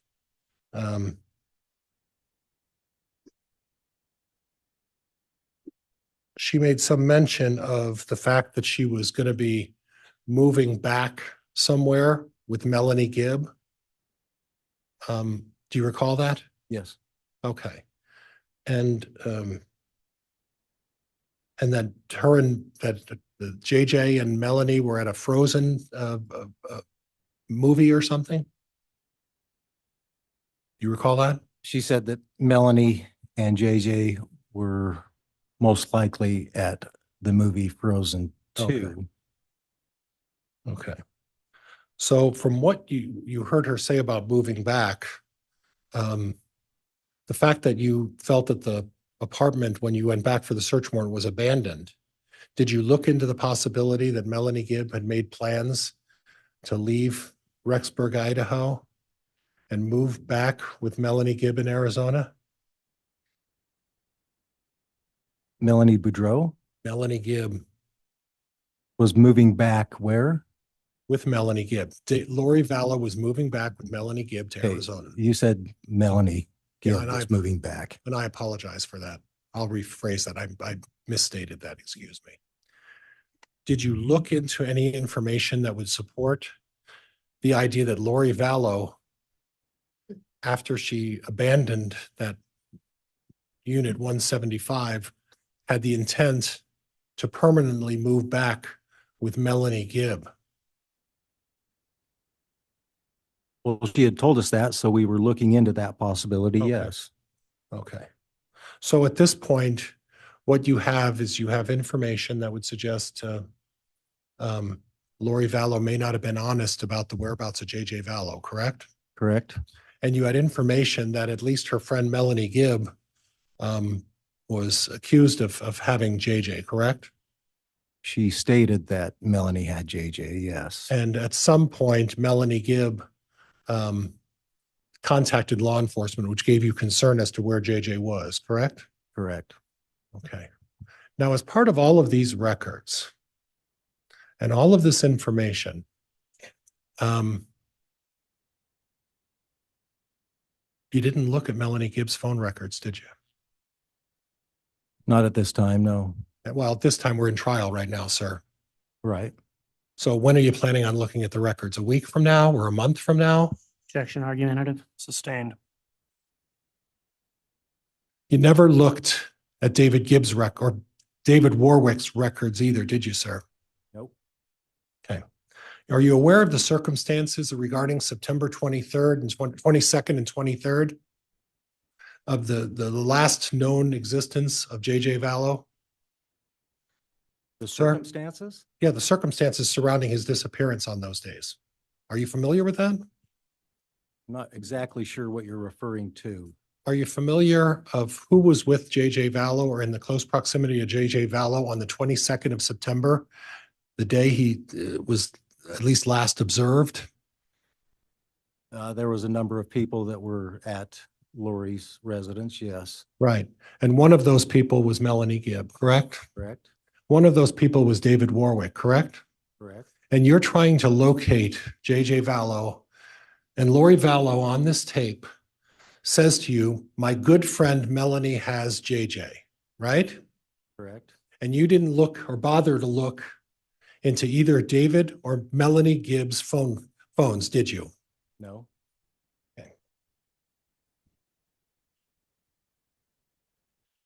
Would you agree with me that Miss Vallow was very convincing? No, You wouldn't? no, Okay, well, you showed up and were there for 10 minutes, right? correct. She talked to you about a number of things and made a number of statements, and would you agree that a good number of those statements were not truthful? That's correct. And yet you didn't take any sort of action to detain her or to hold her, any type of, any sort of action that way, law enforcement action to detain her, to hold her from fleeing on the 26th, right? Correct. Okay. Then you went back again and talked to her, correct? On that same day? Yeah. Yes, yes. And then again, you didn't take any action, correct? Well, we hadn't established that JJ was not with Melanie Gibb at that time. Therefore, we had no reason to detain her.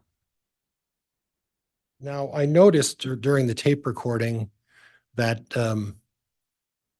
there was a comment that was made right after the first visit with on the recording. And if we have to go back, please tell me if you don't remember, we can revisit that.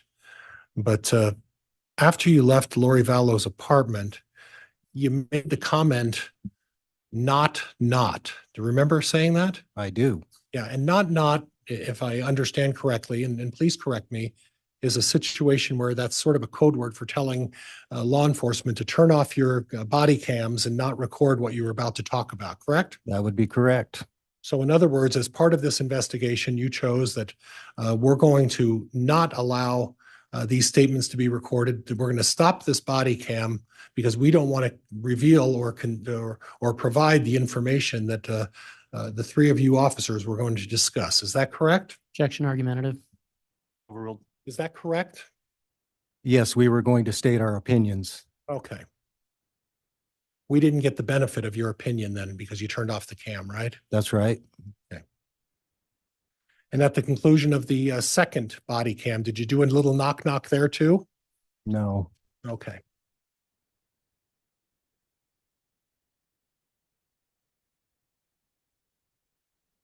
Ms. Vallow also mentioned that Alex Cox was her protector, right?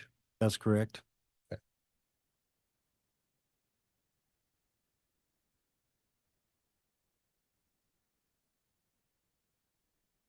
And you made mention that Melanie Gibb was not answering her phone, correct? You testified about that? Yes, And you made mention that Lori Vallow was not responding as well to phone calls, correct? later, yes. Okay, how many phone calls did you make to Chad Daybell seeking information about JJ?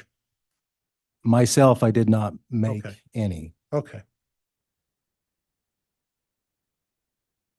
And there was no warrant to search Chad Daybell's property at that time, is that correct? That's correct.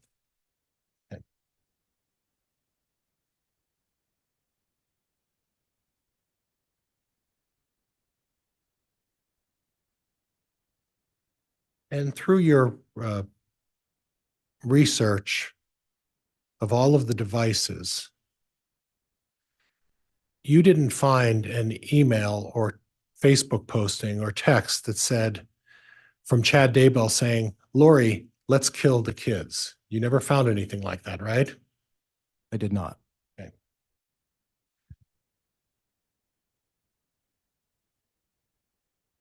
Now, during the search of the of one of the apartments, I noted this, and I noted this before. You made it, and you know everybody who was at the apartment during the search, right? Most likely. Body cam, most likely, or did you? What about the body cam? The body cam search of the three apartments, you knew everybody who was in there at that time, correct? I'm sure I did. Okay, all right. And at the time, you made a comment during one of the searches, and you said something to the effect, going that way, Rob. Okay, Who's Rob? that would have been Prosecutor Rob Wood. Okay, so Prosecutor Rob Wood was present during the execution of the search and review of which apartment were you searching when you told Rob going that way? I believe that was 175, Okay, Lori Vallow's. correct? Okay.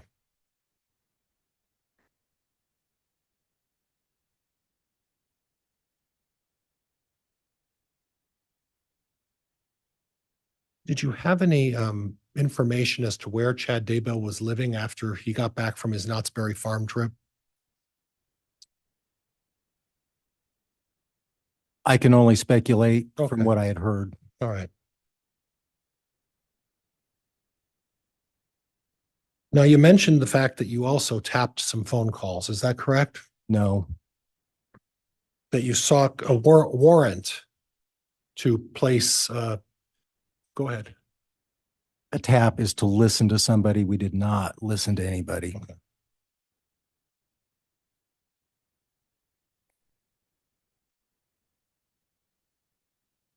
Did you do any location?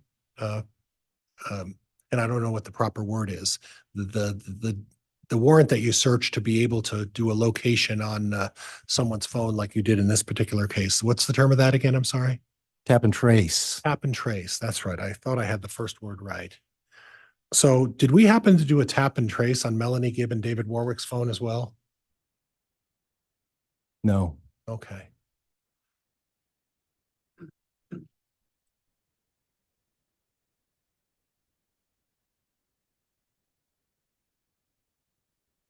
So the link to get Chad Daybell's phone information,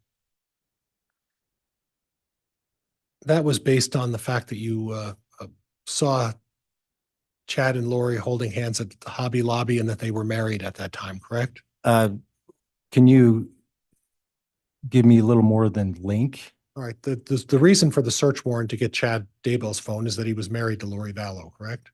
Yes. There was no indication that he had any involvement in the disappearance at that time of JJ Vallow, correct? Other than he wasn't responding to our requests. Well, he wasn't responding to yours because you didn't call him, right? Well, I believe attempts were probably made to his phone, not by myself. Okay. And the question is that you said probably. So you really don't know the length and extent of what was taken to contact Chad Daybell, do you? That's right. So when you testified earlier today, when you said attempts were made to contact Chad Daybell, you really don't know what the attempts were made, do you? I can't be specific, no. Well, you can't give us any information because you don't know. Isn't that right? Objection argumentative. Overruled. You don't know, do you? Pryor, Mr. Pryor. Once I make a ruling, then the witness gets to answer the question, so don't jump in with another question like that. I'm sorry, Judge. You can answer it. I know attempts were made.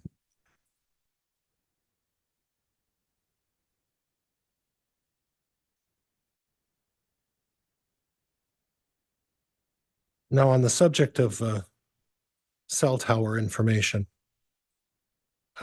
cell tower information coverage is really designed to show a phone company has an area, specific area covered, correct? Roughly. Yeah. And it's not a way to locate where a device is. It's not appropriate to use cell tower coverage to show where a phone is in a particular location, is it? It would be of the three methods, the least accurate. Okay. Well, the least accurate would be there's cell towers that are shooting down a coverage area, and what the least accurate is that that's showing that potentially the phone's in that designated area that covered by the cell tower, right? Of three areas, yes. Right. Okay.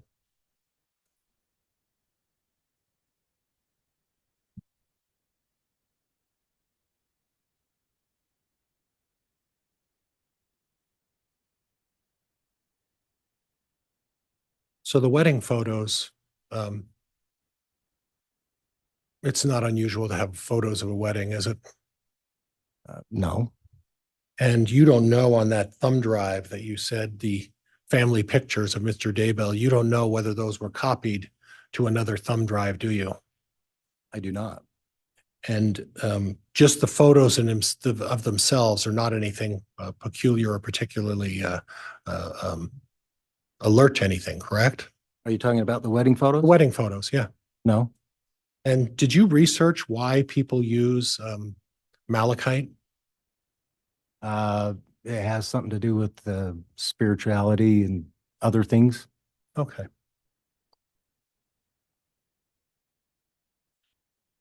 And you have no information that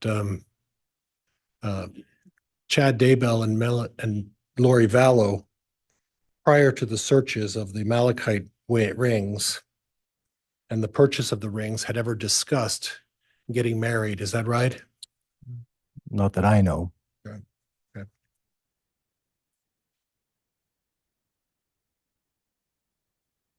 Judge, could I have one moment, please? You may. Thank you, Your Honor.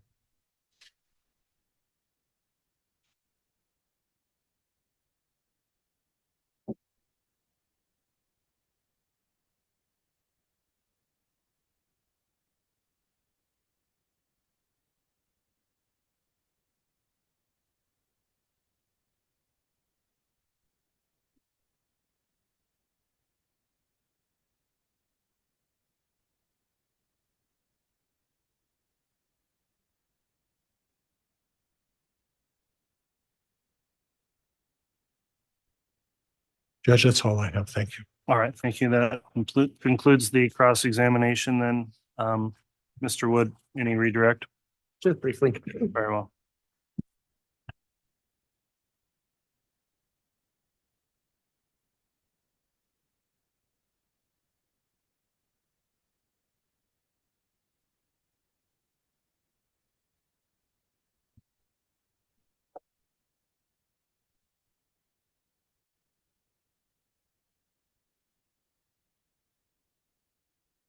Detective, you were asked about doing a search on Melanie Gibbs' phone and David Warwick's phone, correct? Correct. You testified earlier about a geofence. Yes. Did Melanie Gibb or David Warwick's phones show up in that geofence? No.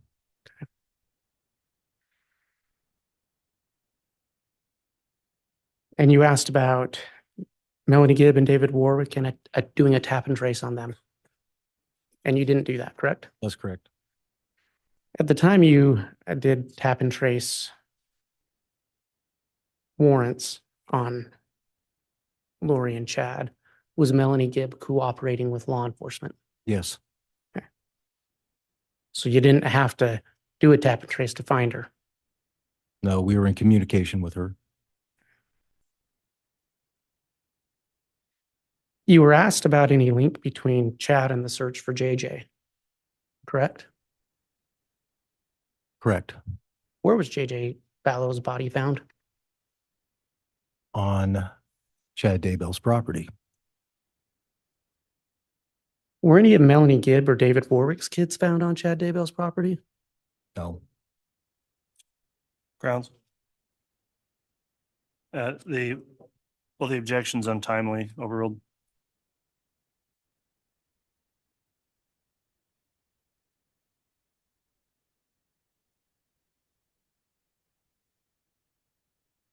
Your Honor, I have no further questions. All right, that'll conclude the testimony then of Officer Stubbs. I'm going to inquire of the state, is there a potential that this witness is going to be recalled for further questioning during trial? Your Honor, it's not likely. We have, with our law enforcement officers, though, decided we're probably not going to release them just in case we need them for rebuttal. Okay, well, in that case, then, Officer Stubbs, you are still subject to the court's exclusionary order, so please don't follow the trial or watch the trial in any way after you step down in case you're recalled, unless you're advised by the prosecutors you can do so. If you are recalled, I'll be inquiring on whether or not you've abided by that instruction. Thank you for providing your testimony. You can go ahead and step down, and I'll let the state call another witness once you leave.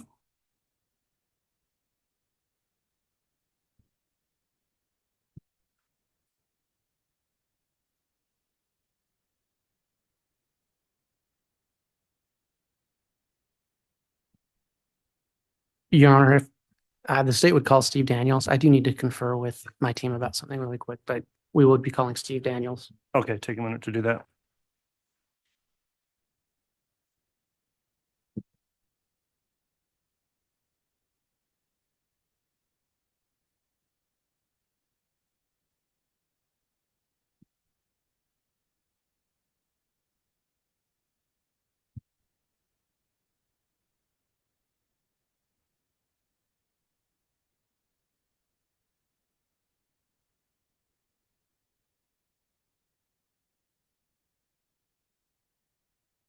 solemnly swear or affirm the testimony you're about to give will be the truth, the whole truth, and nothing but the truth, so help you God? Thank you.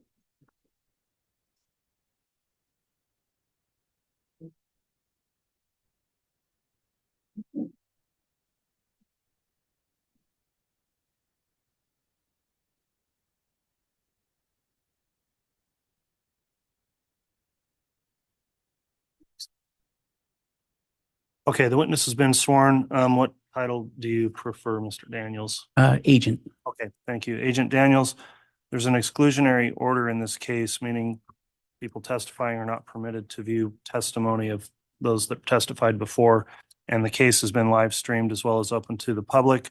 Have you viewed or watched or in any way observed trial testimony since this case began? No, I have not. Okay, have you discussed with anyone else the testimony they've given during trial? No, I have not. All right, with that declaration, then, Mr. Woods, if you'd like to proceed with your direct, you may. Thank you. Can you please state your name and spell your name for the record? Steve Daniels, last name Daniels, What is your occupation? special agent with the FBI. How long have you worked for the FBI? I've worked for the FBI for 26 years, approximately. At any time in your work with the FBI, were you a part of the evidence response team? I was. What is the evidence response team? The evidence response team is basically the crime scene investigation team. We do forensics for the FBI. How does someone become a member of, now the evidence, we're saying evidence response team, can we call that ERT? Yes, we can. Is that how you normally refer to it? Correct. Yes. To shorten the time, how does someone become a member of ERT? And real quick, approximately 1 year ago, I stepped off of our ERT team. Okay, so you're no longer a member of ERT. Correct. When did you become a member of ERT? I was on ERT and off ERT. My original entry on ERT was approximately 2001. How does a member of the FBI become a part of ERT? Once you become an FBI employee, then there's a hiring process to become an ERT member, like an internal process to become a member. Okay. And what training is necessary for that? Once you become an official ERT member, then you get to go back to Fredericksburg, Virginia, and you receive an 80-hour ERT training, a basic training. And at that basic training, that's where you kind of learn the original beginning policies, procedures, how to process crime scenes, how to process, execute search warrants, that type of thing. And did you complete that basic ERT training? Yes, I did. Is there advanced training available for ERT members? Yes, there's a lot of advanced trainings after you get the 80-hour basic course completed. What, if any, advanced trainings did you complete as a member of ERT? I completed a lot of advanced trainings. I think the one that's relevant today would be the Recovery of Human Remains course. And I completed that one approximately March of 2014.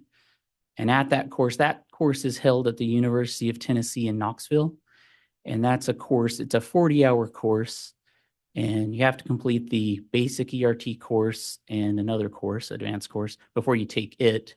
And the pertinent things are, that's the course where you're taught by certified experts from the University of Tennessee how to process human remain recovery sites. So how to collect those sites, how to process the sites. They have a large area where they actually have human remains. And during the course, and it kind of varies, but you get to excavate approximately 4 to 5 burial sites. So my course, we excavated approximately 4 human remains sites during the course. And then at the end of your excavations, your team members or each team will present those, their excavations, what they did, how they did it to each other. So you kind of learn from that.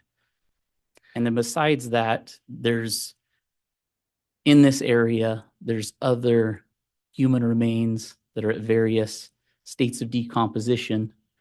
So throughout the course, you kind of learn how the human remains, how they decompose under different circumstances, different variables, and that's all part of the training. And you completed that training. Correct, in 2014.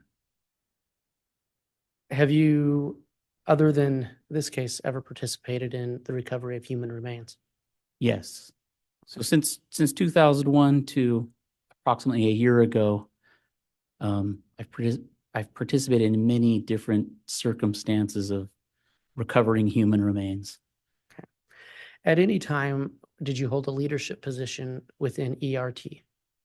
Yes. What was that? When I left ERT, I was the senior team leader for the evidence response team out of Salt Lake City, Utah, out of the Salt Lake City division. And our division covers the states of Utah, Idaho, and Montana.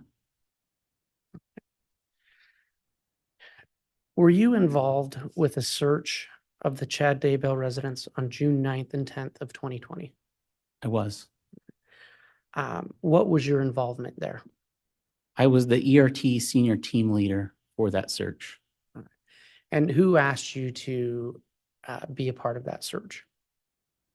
Approximately 1 week prior to the search, a local FBI case agent from the area contacted me and informed me that there would be a search warrant execution on the Chad Daybell property. And one of the things we'd be looking for would be human remains. And do you know where Chad Daybell's residence is located? Yes. Where is that? It's in Fremont County, Idaho. And I'd have to look up that address now. I can't remember the exact address. That's okay. What did you and your team do in preparation for the search of Chad Daybell's property? So once that FBI agent contacted me about a week prior to the search warrant execution, I spoke with that FBI agent who was one of the case agents for the FBI. And then we contacted local Rexburg Police Department. And then I would have contacted our evidence response team unit, and our evidence response team unit oversees all evidence response teams nationwide. And then I would have contacted the evidence or our FBI laboratory. And at the FBI laboratory, we have a group called the Operational Projects Unit. And together, all of us came up with a search strategy. So we kind of pulled our resources together, talked about this case, this search, this execution, and then the Operational Projects Unit was able to give us some satellite imagery of that property. The case agents, the local police were able to provide us with some information about the case. One of the things was like telephone information, text message information, and we kind of put that all together to come up with a plan. So we had a little bit of prior knowledge before we got there. So we kind of had a little bit of an idea of what we wanted to do. When did you arrive on the Daybell property? It would have been June 9th of 2020, and it would have been sometime after 7 a.m. What was the first thing you instructed your team to do? Since we had a week of preparation, we had approximately 8 ERT team members, official team members on site. So given that week of preparation, our team members were pre-assigned roles. So we kind of all had at least an initial role or responsibility prior to arrival. So some of those roles would have been to start a crime scene sign-in log, start overall photography of that crime scene. And that just involves getting as-is photos of what that property looks like. And we had a plan in place for how we wanted to start with some priority areas. And then I would have been starting my own log. I have an administrative log that I do. And one of the things, my responsibilities as a team leader is to do a walkthrough. So just doing a survey walkthrough of that property to see what we're actually dealing with now that we're there. And those are some of the initial things. And I'm sorry if I missed it. Did you designate priority areas for search? We had a couple priority areas. So one of our known priority areas from the aerial imagery that we looked at ahead of time, like satellite imagery, we knew there was a fire pit on the scene. So that was a priority area for us for sure. So two of my ERT team members, they were designated to find the fire pit or go to it since we knew it was already there. And they were designated to further assess that fire pit. We knew from the aerial images that there was a fire pit, at least from whatever date our images were from. But we needed to, once we got there, we needed to see what does this fire pit actually look like? Could it have been somewhere else on the dates that we were really interested in, which the dates we were really interested in were what did this fire pit look like in September of 2019. So I had a couple team members that were just designated with, once we get there, go straight to the fire pit, trying to assess what is it, what are we dealing with, is there anything else in that area? And so we had two people designated to that for sure. We had a text message that talked about burying something in a pet cemetery. So we knew that there was some kind of pet cemetery supposedly on the property. So one of my jobs was to try to figure out where is this pet cemetery. So that was something we didn't know, but we wanted to try to assess that and see if we could figure that out. So that was something I'd be looking for once we got there. And then we had a telephone ping that showed one of the suspects in the case. We had a few, 3 or 4 telephone pings on the property from that September of 2019 time of interest that we had pre-placed on a kind of a satellite image of the property that gave us a few indicators that in September of 2019, these persons were in these areas on the property. So at least that gave us an idea of, hey, let's at least go check out those areas to see if there's any discrepancies, anything interesting in the vicinity of those, where those telephone pings were at. So we had a couple of those areas that we for sure wanted to go check out. And one of those was northeast of what we assessed to be some kind of pond on the property from those aerial imageries. Your Honor, I apologize. May I have a brief sidebar with counsel in the court? Yes.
All right, thanks, counsel. You can continue with direct. Mr. Wood.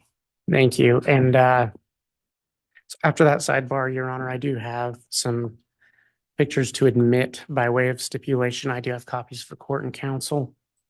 The first set of pictures would be 170 F through GG.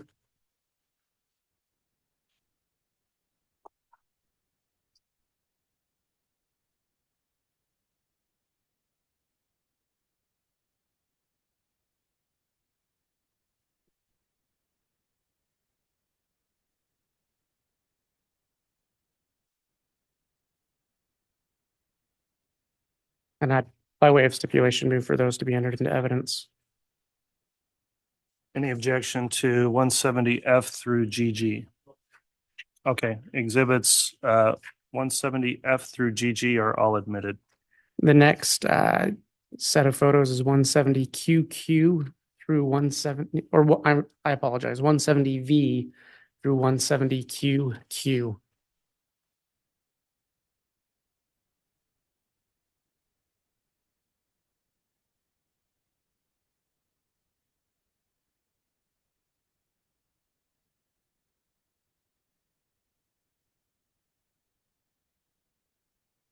Thank you. And so by way of stipulation, I'd ask for those to be admitted.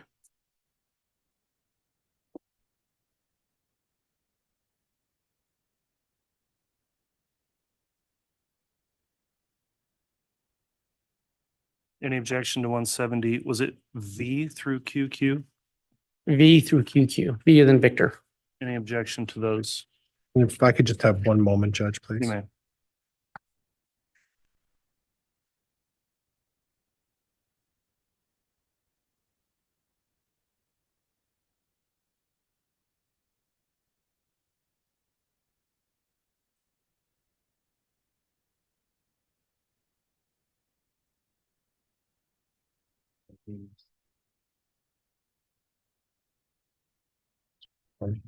No objection, Judge. Okay, Thank you. And the next set would be 170 WW through 170 XX. all right, for the record, then 170V through QQ were admitted.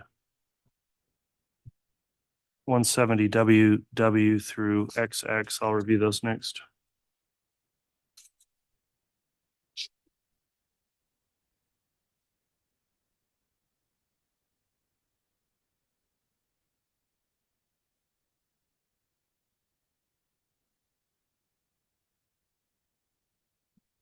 And I do want to clarify on marking, Mr. Wood, the first set of F through GG, I'm going to call them out individually to track on the record if these are what you have as well.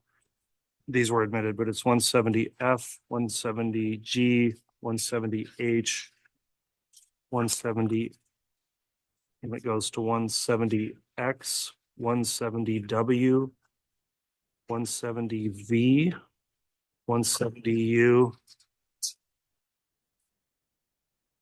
170T, and then it's 170GG. Yes. Okay. And I understand they are not necessarily exactly in an order, but that Okay. is what they are. Because the second set would appear to overlap through the first, but they don't. So we'll track those. And again, when they're admitted and for the jurors, they're not necessarily all inclusive of those numbers in between or letters. So we'll make sure that's clear. But there's a third set now, which is WW through XX. Have you had a chance to review those, Mr. Pryor? I have, Judge, and there's no objection. Okay, so the set of pictures 170 WW through XX are admitted. And if they are to be published, Mr. Wood, any of these, please reference them clearly on the record so we're tracking which ones are being published. Okay. And then, Your Honor, the next set of photos is 170 YY through 170 JJJ.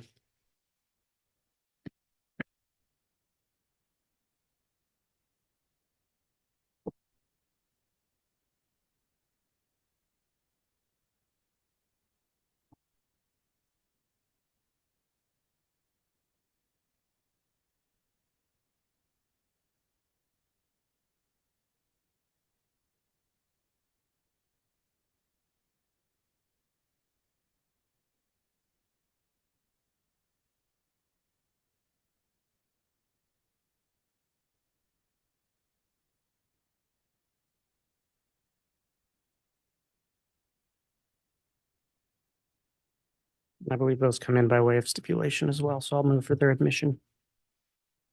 All right, Mr. Pryor, have you had an opportunity to review those? Yes, Judge, and there's no objection. Okay, the photographs that are contained in what's marked 170 YY through JJJ are admitted. And again, as you reference those throughout testimony, Mr. Wood, please clearly indicate which ones individually are being referenced. And then, so I have two more sets. 170 KKK through 170 WWW.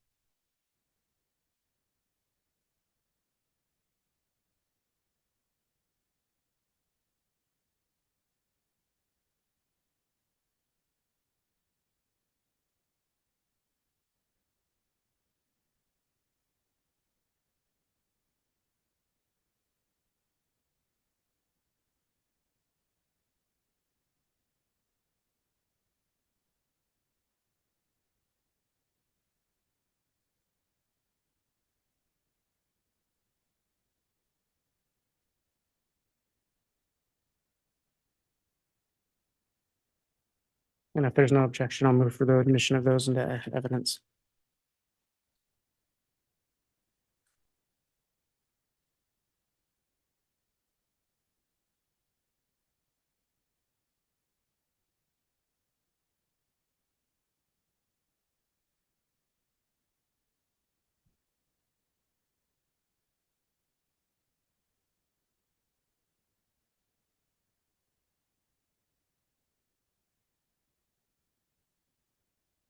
No objection, Judge. Okay, exhibits 170 KKK through WWW are all admitted also. Thank you. And then the last set, Your Honor, is 170A through 170U.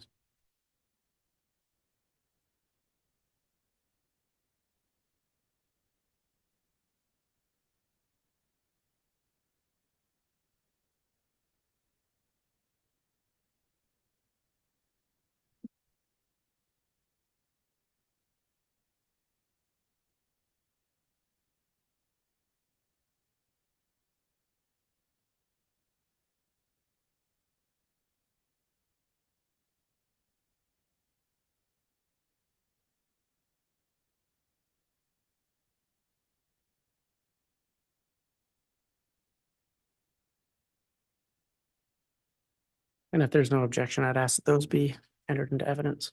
And if I could just have a moment, Judge. You may.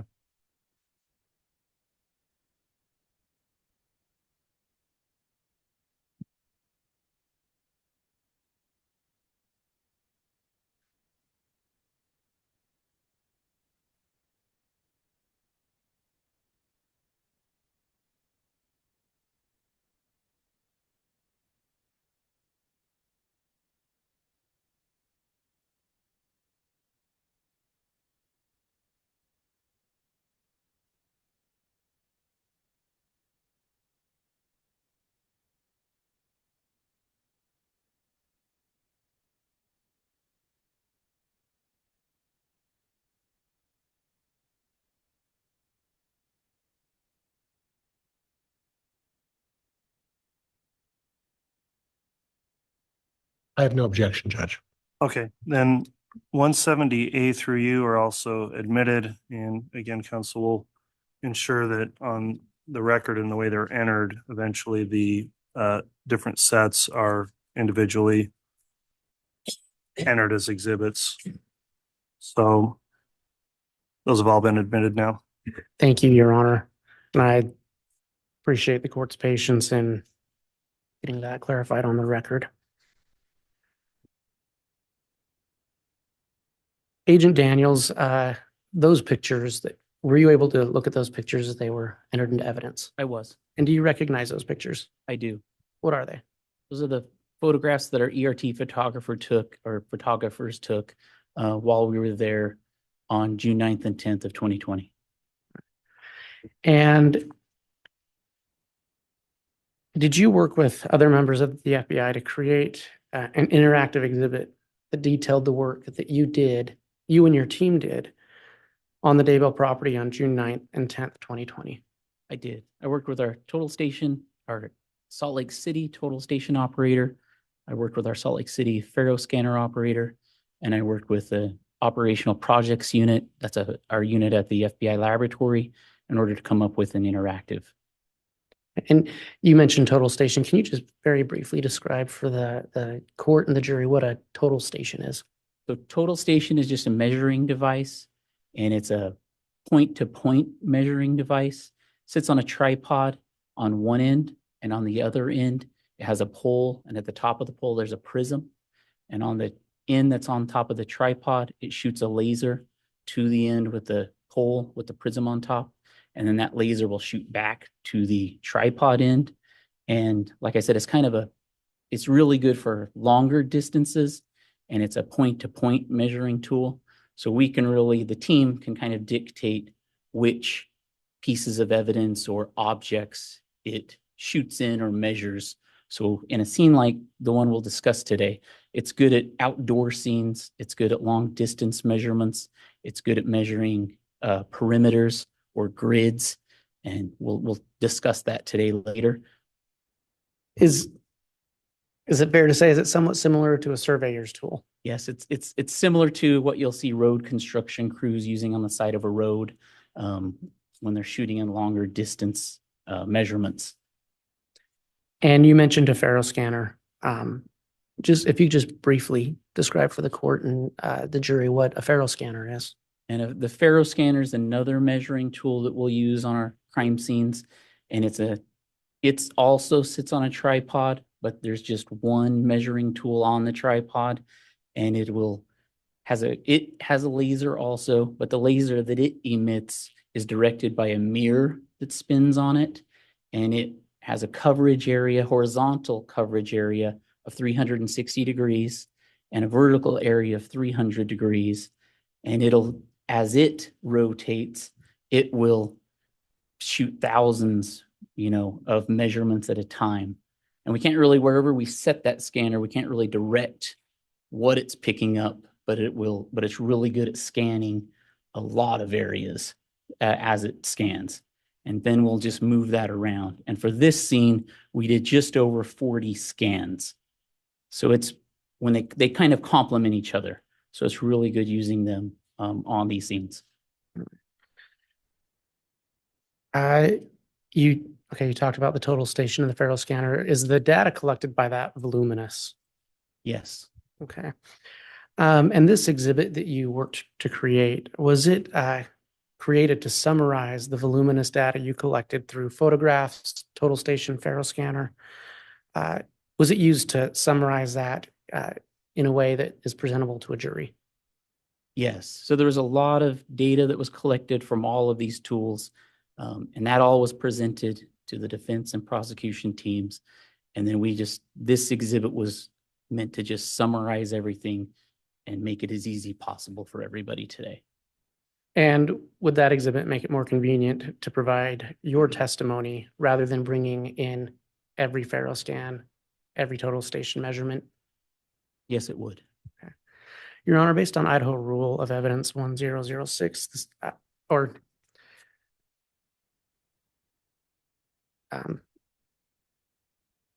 the state would move to admit that demonstrative, or I apologize, the summary exhibit 171 that the agent has just described. All right. Has defense counsel been able to review the exhibit? Yes, Judge. Is there any objection to the admission of summary exhibit 171? With the understanding, Judge, that it's being offered as a summary of this officer's testimony. All right. Without objection, then, and pursuant to Rule of Evidence 1006, the exhibit is admitted. Perfect. And Your Honor, may I publish? Yes. And just for the court's information, that exhibit is on a thumb drive. Okay. So it'll be marked with the corresponding 171 Yes. designation. Okay. I believe I gave the court a courtesy copy earlier, and then this one will be presented into evidence. Very well.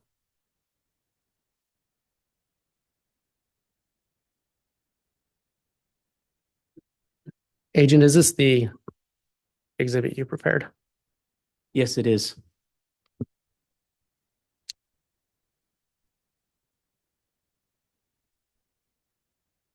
It's just taking a second to read.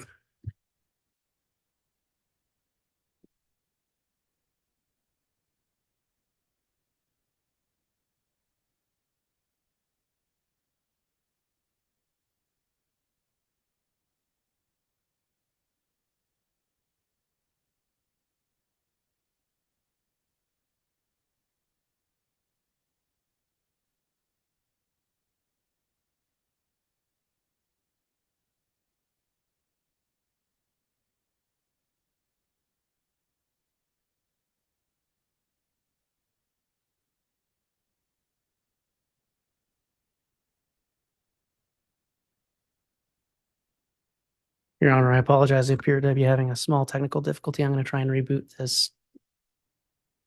Okay.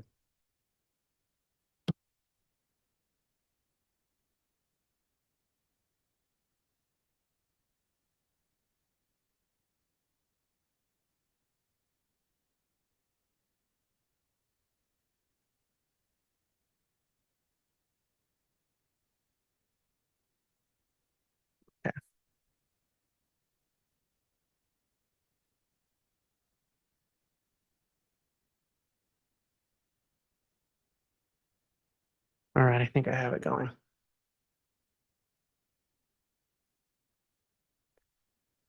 Agent, can you describe to the jury what they're seeing right now? So this opening screen just shows the city of Rexburg to the south, and then north is going to be to the top of our screen on all of these. And then our Daybell property, Chad Daybell property, is going to be up to the top here. And then I think the only thing else to mention is that on June 9th in the early morning, our ERT team staged at this Salem church as local law enforcement secured the Chad Daybell property prior to our arrival.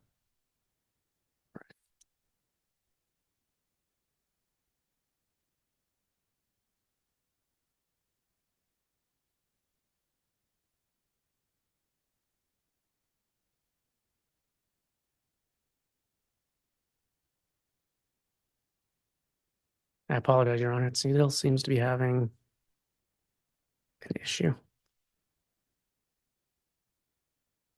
There we go. Or maybe not.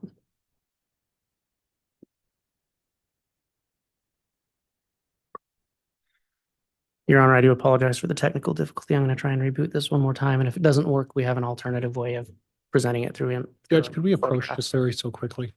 A sidebar. I would prefer if Mr. Wood maybe continues working on that. Is there another prosecutor that can sidebar in his absence?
Yeah.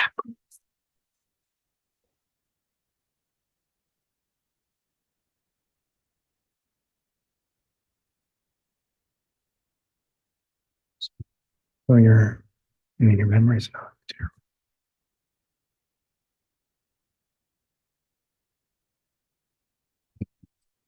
That's part.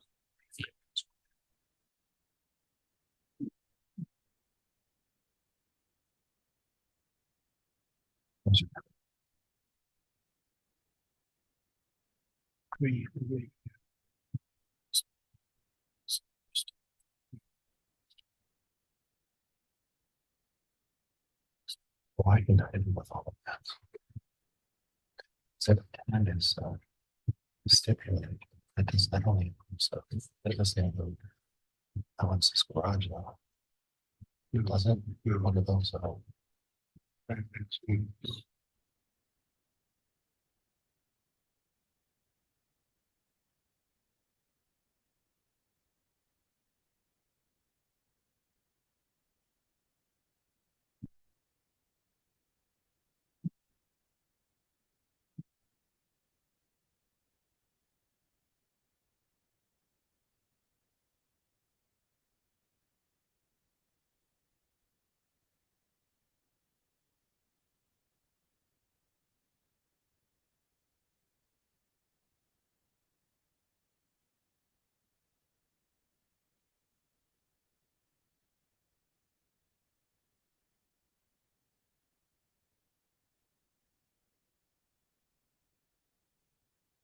Again, I apologize. We this last night, so. I understand.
The time, I don't know if we'd want to break for, I don't know if lunch would already be here. If it is, if we'd want to break for an early lunch, we can get this figured out.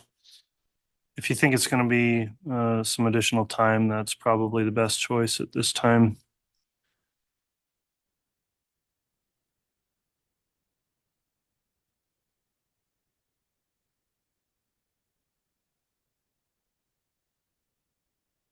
You know, that may be the best choice. And if we could have, I don't know if it's possible today to have a shortened lunch based on what the court had mentioned earlier. Okay, let's try and do that. We'll break for lunch at this time. It's 1:45 p.m. I'd like to try to get back on with additional evidence at 12:30 if possible for a 45-minute lunch recess. Hopefully that's enough time to get lunch to the jurors and allow everyone to take the necessary break. So we'll break now for the lunch recess and we'll resume back, hopefully starting back up at 12:30. All right, please. So.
Thank you. Please be seated.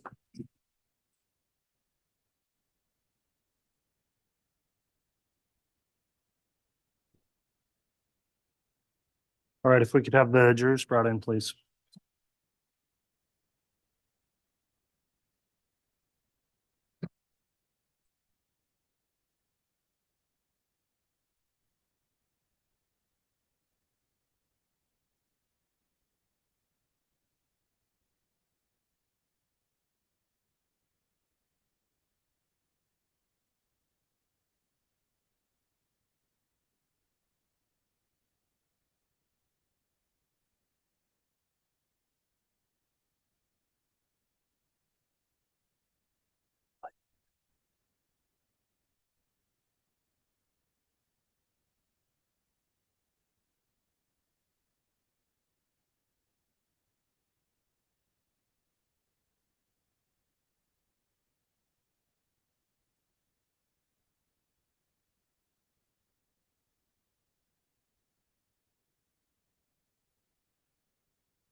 All right, Reed.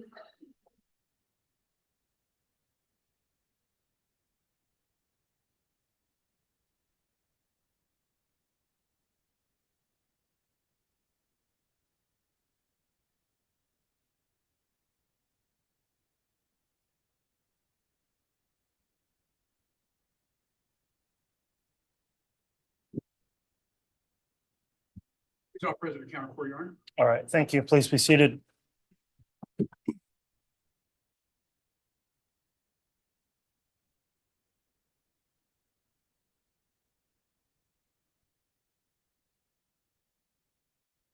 All right, we've concluded the lunch break. We're back on the record on CR 22-21-16-23, State of Idaho versus Chad Guy Daybell.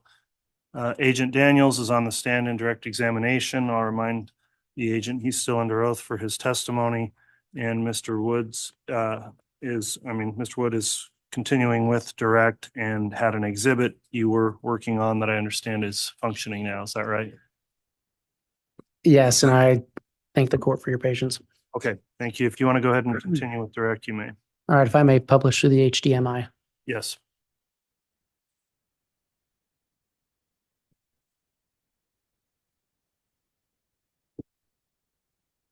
Agent Daniels, you were in the process of just quickly describing what this picture shows.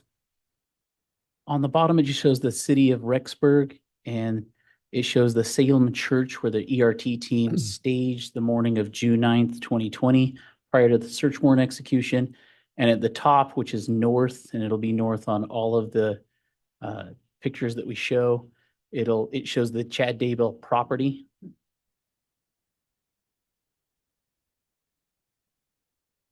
And just to clarify, you were part of the search there on June 9th, correct? Correct. I was the ERT senior team leader. All right. Agent, I'm going to start with the house on the property.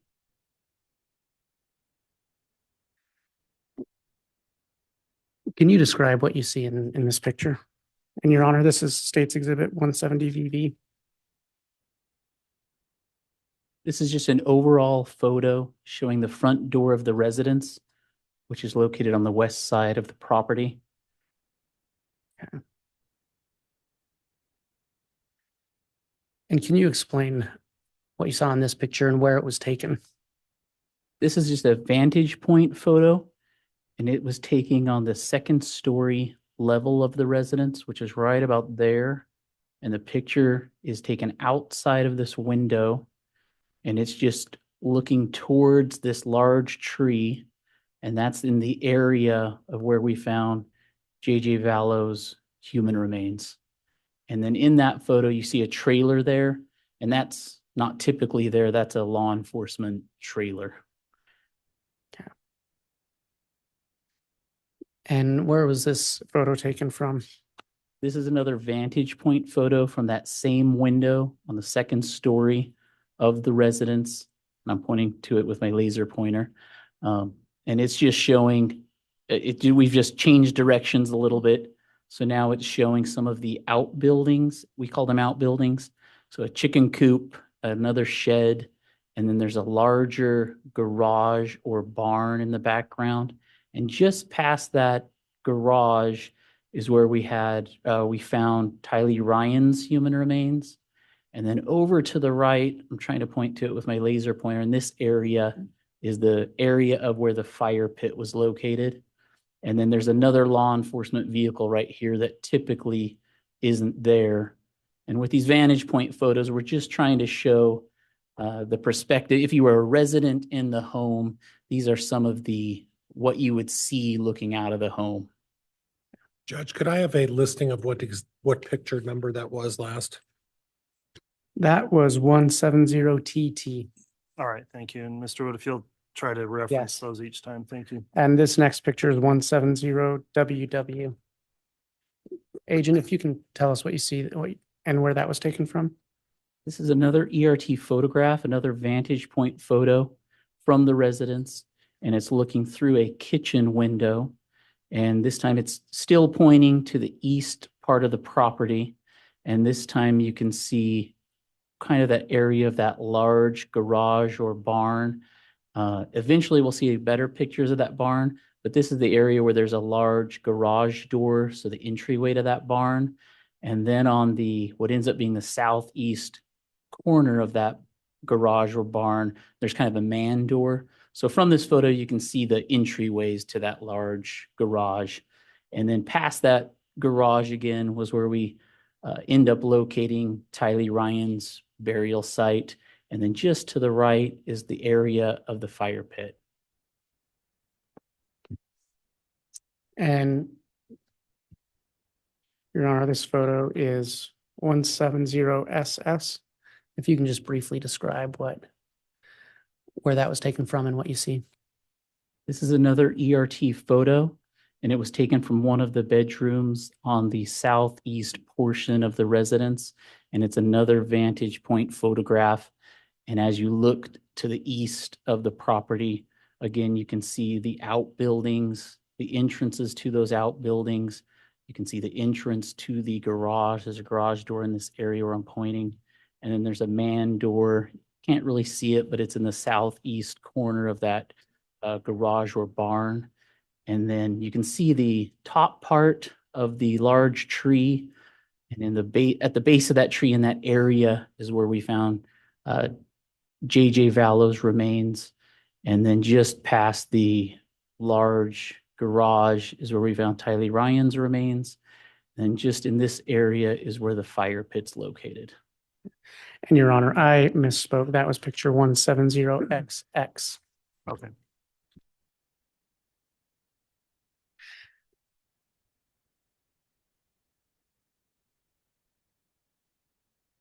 And Agent, you testified earlier about how when you got there, you picked out some areas of interest. Can you, with your pointer, show the jury where those areas were? Prior to arriving from our aerial images that we saw, like satellite imagery, this was the area of the fire pit. So we knew that was a priority area. We were going to look for Pet Cemetery, which we didn't know where it was on the property yet.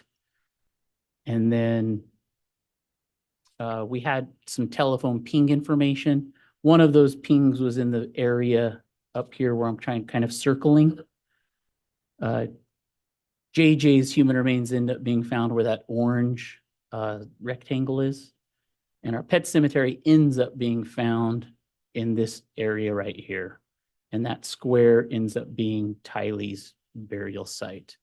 But at the time, prior to arrival, we didn't know that was going to be exactly that was going to be Tylee's burial site. We didn't know exactly that was going to be JJ's burial site. I'm going to click on this fire pit area. and click on show measurements. Can you explain for the jury what those measurements are? So initially, when we arrived, we had 2 team members that were designated to go to the known fire pit and start assessing what are we dealing with on June 9th. And so part of that assessment, they started observing ash on the ground in the area of this fire pit. And they started setting up this grid. So this outer portion that I'm highlighting right now is the outer perimeter of the grid they set up.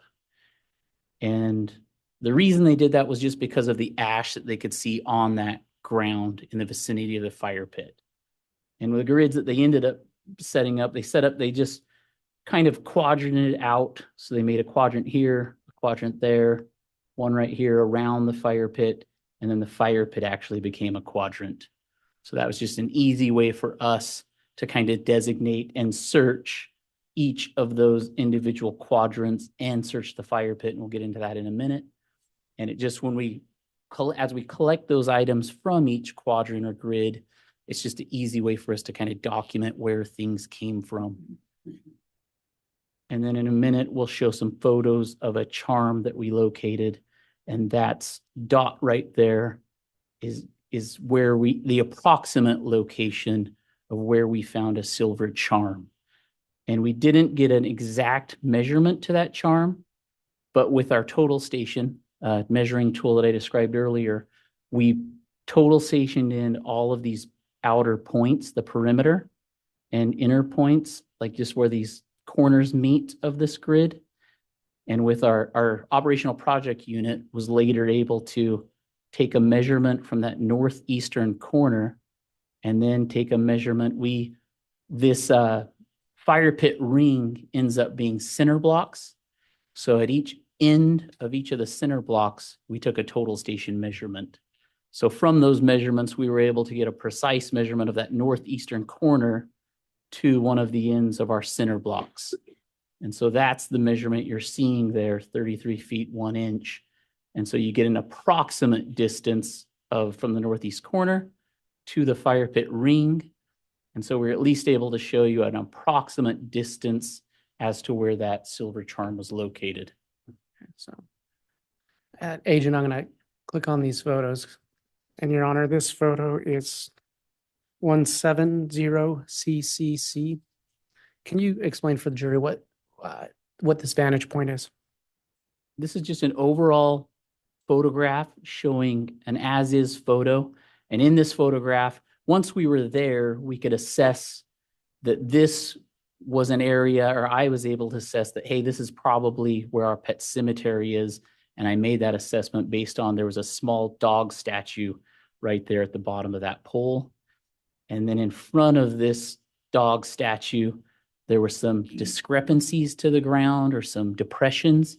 And so I was quickly able just to make a pretty decent sized square in this vicinity and get a team to start processing that area.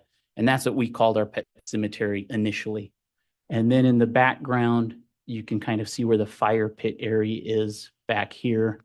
And so that's just an as-is photo showing what that looked like initially. And this photo? And this is just an example of that, the piece of the measuring equipment you see in the middle there, that's our Faro scanner. It just sits on a tripod. And then this fluorescent tape that you can see around on the ground, that's the team starting to create those grids that you can see over on the left side here. So the creation of the grids, and then you can see our Faro scanner starting to take scans of that area. And Your Honor, that's States Exhibit 170FFF.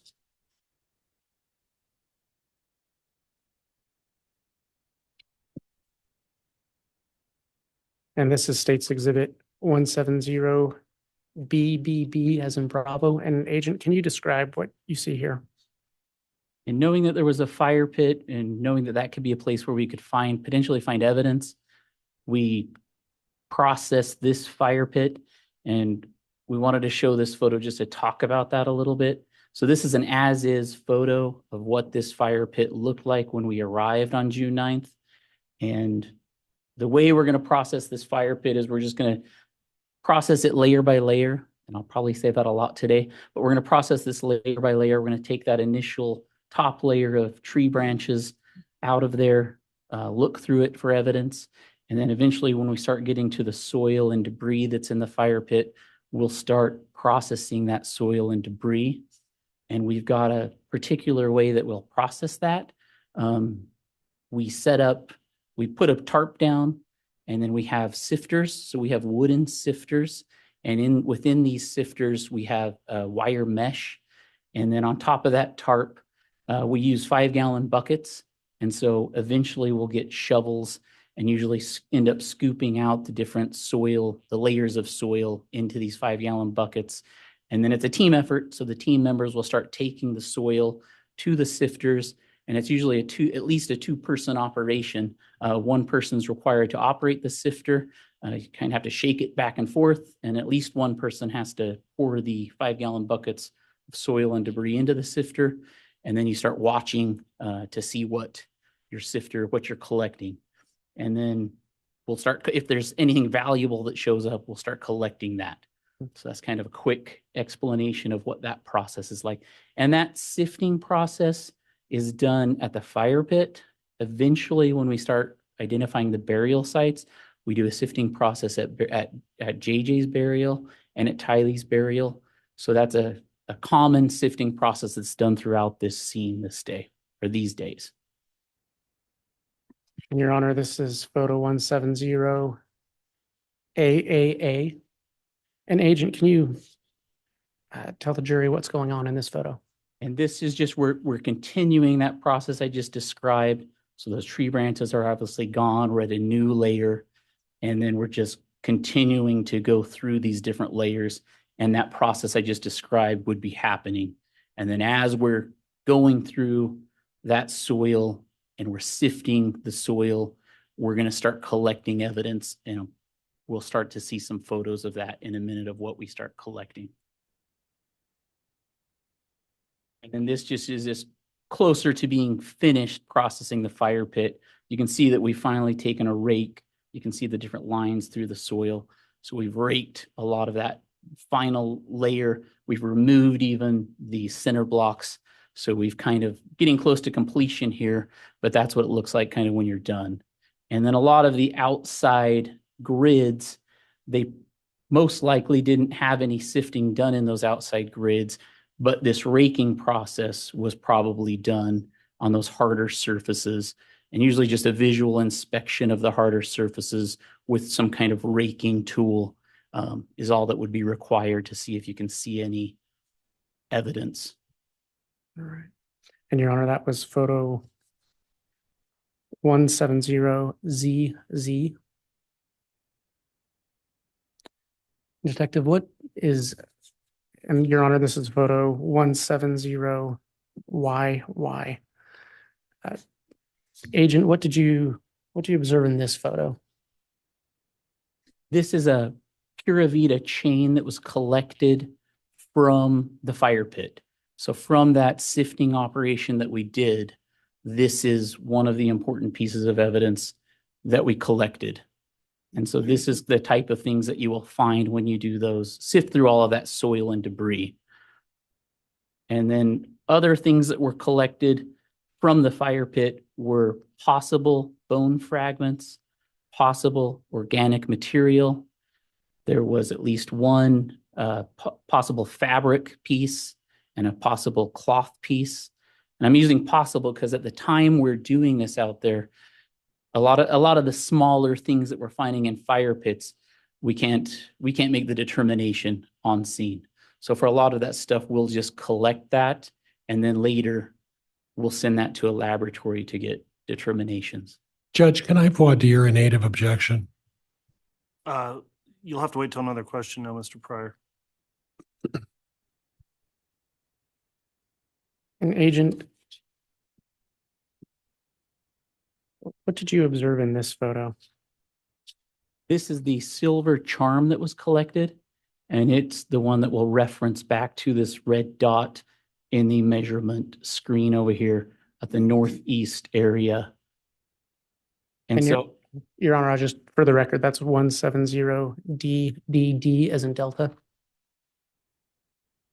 and as the team was setting up this grid, this was one of the first pieces of evidence that we collected on June 9th.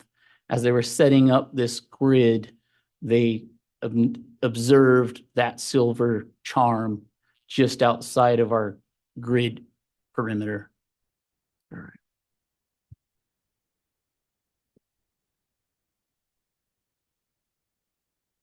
And what is that photo of?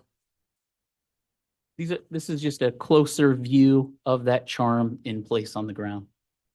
Thank you. And Your Honor, that's 170GGG. And what do you observe in this photo? This is the same charm in place. We've just placed a placard. And obviously, this is item number 1. So that was the first item collected. And Your Honor, that's 170HHH. And this is 170III. And can you explain what you see there? This is it. Now we've moved it. We've just put it on a piece of paper and with the same close-up photo with scale. Okay. Your Honor, the court has States Exhibits 175 and 273. We'd ask that those be provided. All right, we'll get those.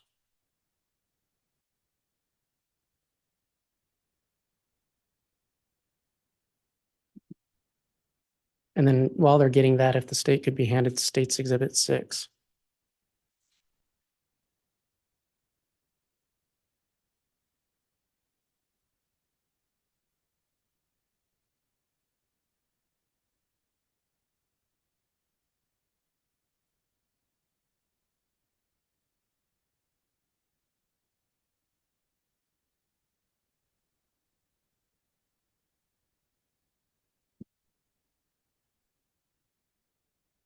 Submitted. What's that?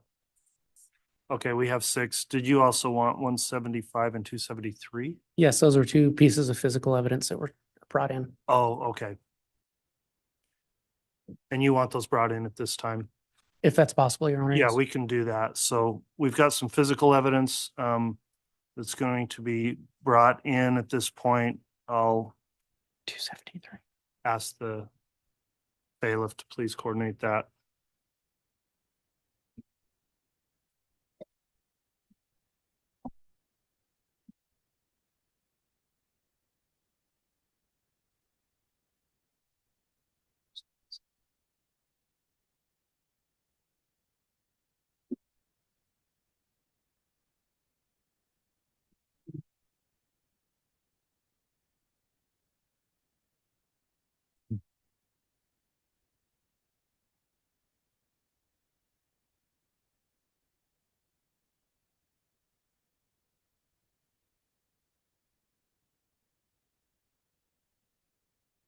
Your Honor, I might inquire now. These next 2 items are smaller items. Do you want them placed on the table or can they be given to Mr. Daniels on the stand? Let's get them admitted first before they're handled, and then if they're smaller, I don't mind if the witness is able to handle them.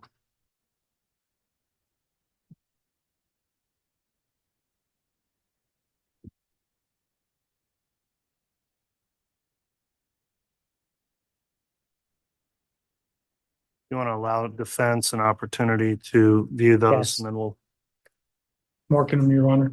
okay, thank you.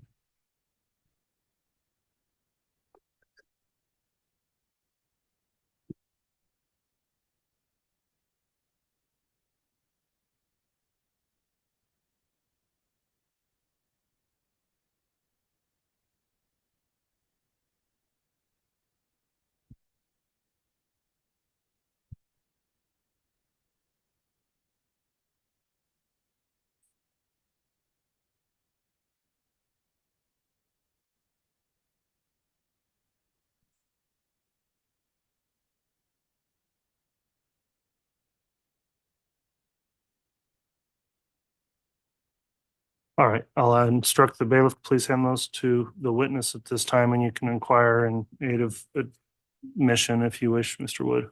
Thank you. Agent, do you recognize what's been marked as State's Exhibit 273?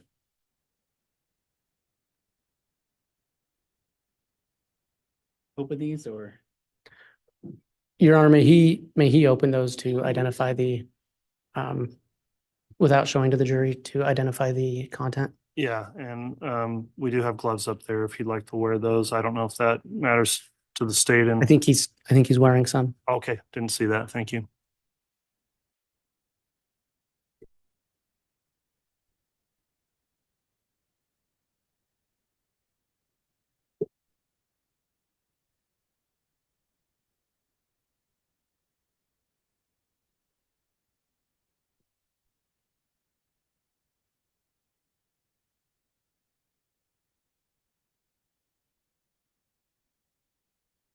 I recognize these.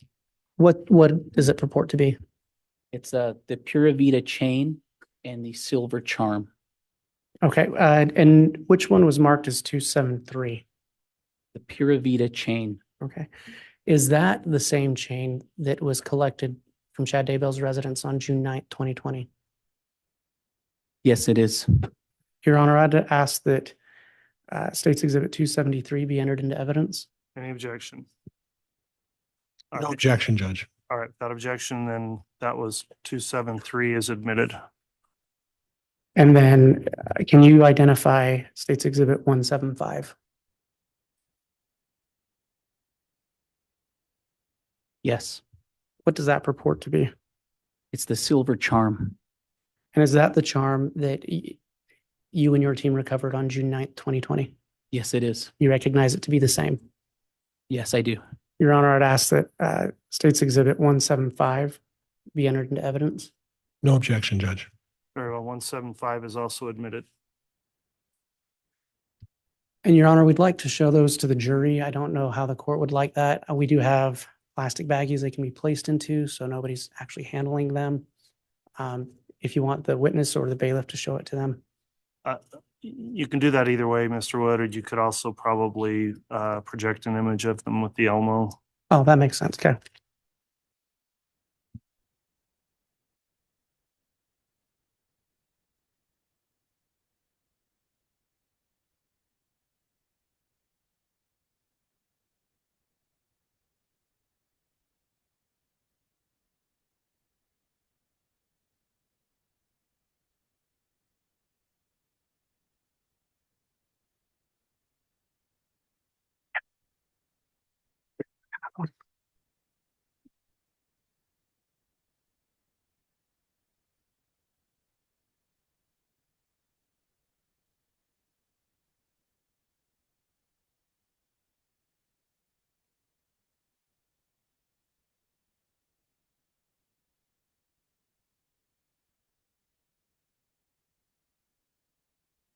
And Your Honor, with the court's permission, I'll also mark these bags with the corresponding State's Exhibit numbers.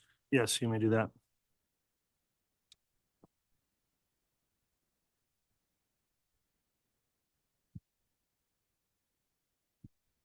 And may I publish by the Elmo? Yes.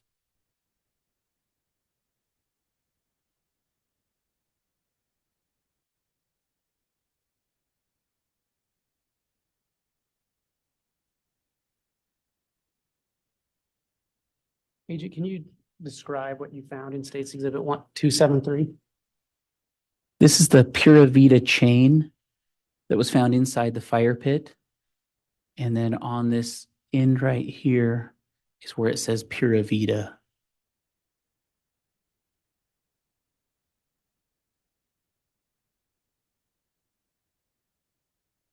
And was that actually in the fire pit? That was in the fire pit. And then the team found that when we were conducting the sifting operation that I described.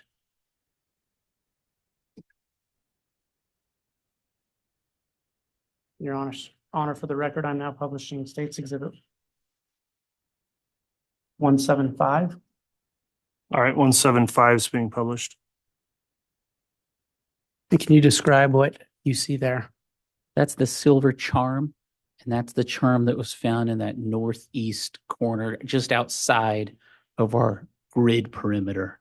And that was seen on our exhibit, indicated by that red dot over by the measurement area. And Your Honor, for the record, I'm now publishing State's Exhibit 6.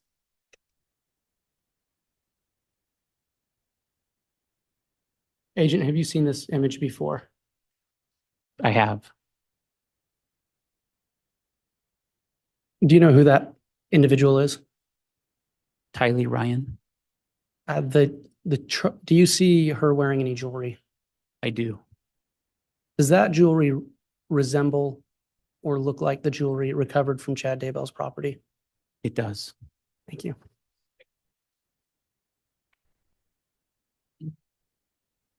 And Your Honor, if I can go back to the HDMI. Okay.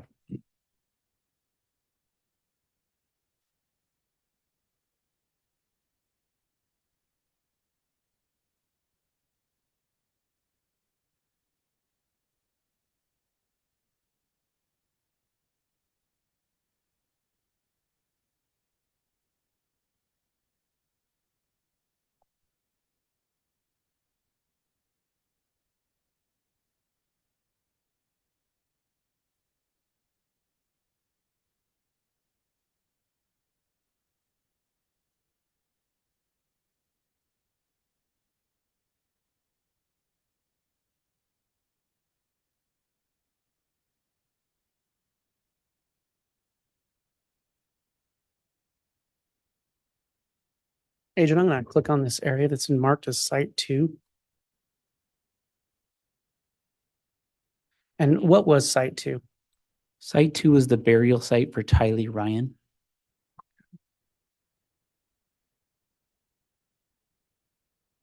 Your Honor, this is photo 170V. Agent, can you describe what the jury is seeing in this photograph? This shows our initial pet cemetery site, and I'm kind of highlighting it with the pointer. And you can see the dog statue. This was the area that was right in front of the dog statue that I initially said was the pet cemetery. We ended up finding a dog remains in this area right in front of the statue, and then cat remains in this general area. And we processed that area initially by hand, kind of doing a layer by layer approach. Once those remains were removed, we utilized this backhoe. And the backhoe in this picture has started to go deeper in our initial excavation of the pet cemetery. And now the backhoe started to expand that initial site and go north on the property. And that's what we're seeing in this photo, is that expansion northward. And what we'll end up finding is Tylee Ryan's burial site will be in this just north of that initial pet cemetery area. And Your Honor, I think at this point, you talked about turning off the Publishing of these photos. publishing of the photos to the public. Okay. This may be a good place. Going forward here, there's going to be some more graphic imagery in these photos. I am advised, and for that reason, they'll be shown and published if requested to the jurors and the parties. However, the court's going to prohibit their introduction on the live stream or otherwise to members of the audience attending. So we'll get the monitors set up in order to continue to publish these photos going forward. All right. I don't know if we probably need to reseat some of the members of the public as well. So if everybody wants to just stand up and take a stand-up break for a moment, we'll get that arranged. All rise, please. So,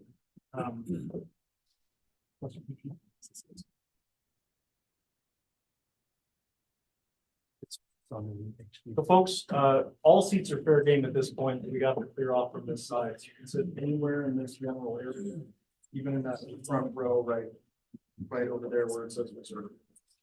So we can accommodate everybody.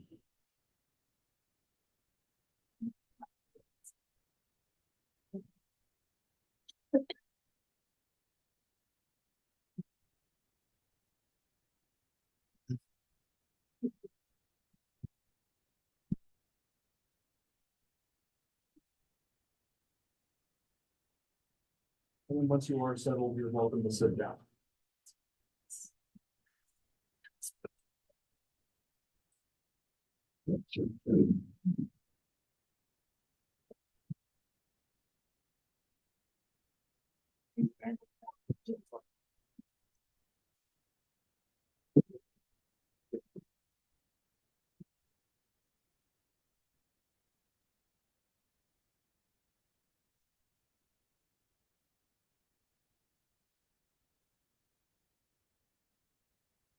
Okay, thanks everyone for accommodating that request.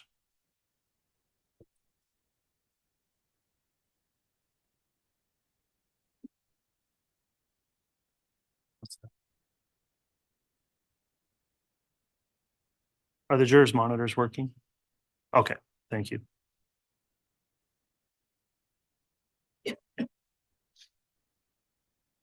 You can proceed, Mr. Wood. Thank you. And Your Honor, this is photo 170W. Agent, can you describe what the jury is seeing in 17 or in this photo? As the backhoe is expanding northward from the pet cemetery, this is one of two vertebrae that were identified. And at this time, we weren't able to determine if this was a human vertebrae. But the key thing was at this point, we stopped and we had a forensic, or we had an anthropologist with us on scene, and we tried to make a determination if this was human or not. And while that determination was being attempted, I caught an odor of human remains decomposing. And so that leads us to stop utilizing the tractor, and we start processing this area by hand.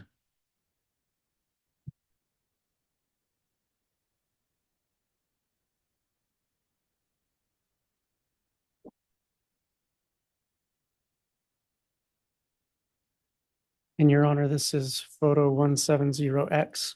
Agent, can you describe what you see in this photo? This photo was taken around that same time frame that the two vertebrae were uncovered by the tractor. And once we smelt that possible human remain decomposing, and we saw those potential vertebrae that could be human remains, these bricks that are in the top portion of that photo, those were so close to this area. And at the time, we don't know yet if these are human remains. But if that is human remains, those bricks are close enough to where this human remains could be, that we decided we wanted to keep those, or potentially keep those as evidence. So this photo just shows kind of that initial, we may be onto something here. This photo just helps show that initial, our clue that we could be hitting human remains. And it's important to note that at this time, we had already found JJ's burial site. And when we get to JJ's burial site, he was covered with stones and cement blocks, or stones and cement. So we had an idea that it's possible her remains something could have been placed on top of her human remains too. And then in the middle of this photo, Agent, if you could just, one moment, I need to identify this photo for the court, 170Y. And what did you observe in this photo? This is a photograph we took, and then it's important to note that I wish I could point to it, but in the middle of this photo, this is the other vertebrae that was discovered around this same time. So these were the two vertebrae that the anthropologist was trying to make that determination on, is this human or not? But again, at this time, we couldn't make that determination yet, but we decided to start using hand tools. Agent, can you see the mouse from my computer screen? Yes. Is this Yes. what you were talking about? Yep, that's what I'm talking about. Thank you. And Your Honor, this is 170Z. Agent, what do you see in this photo? In the very middle of that photo, there's a larger white piece of bone, and that area ends up being Tylee's burial site. And Agent, I don't mean to interrupt you, but is this what you were speaking about? Yes. With my mouse, okay. And then I wanted to take a second on this photo again, at this time, we couldn't tell, we weren't positive that these were human remains, but we were treating it like it could be, and we were going to start excavating. And I just wanted to take a second to, how we process these scenes is we'll set a perimeter and then we'll start processing layer by layer. So try to take layer by layer and excavate the site, just so that we can hopefully tell the story. If these are human remains, we want to know how they were buried.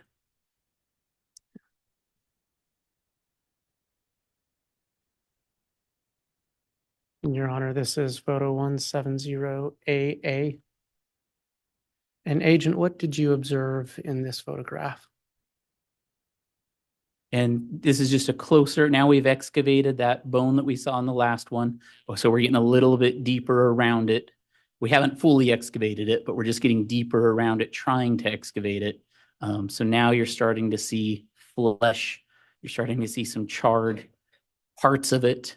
And so the team's just attempting to make sense of what is this. It still doesn't have any, we can't associate or identify it with human yet.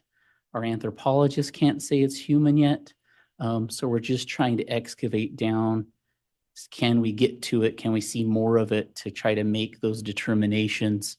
And another thing just to note is that we have a variety of tools that we'll use to do these excavations.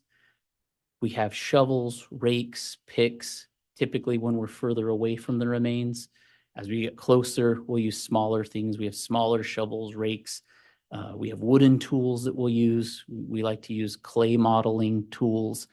We like to use tongue depressors if we get closer to bone and flesh.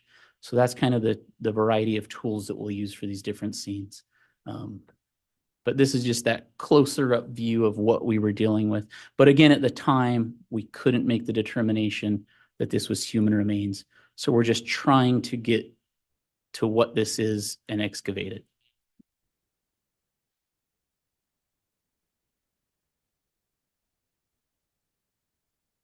And Your Honor, this is photo 170DD as in Delta. And Agent, if you can describe what was going on in this photograph. So we were finally able to remove those pieces that we saw in the last photo.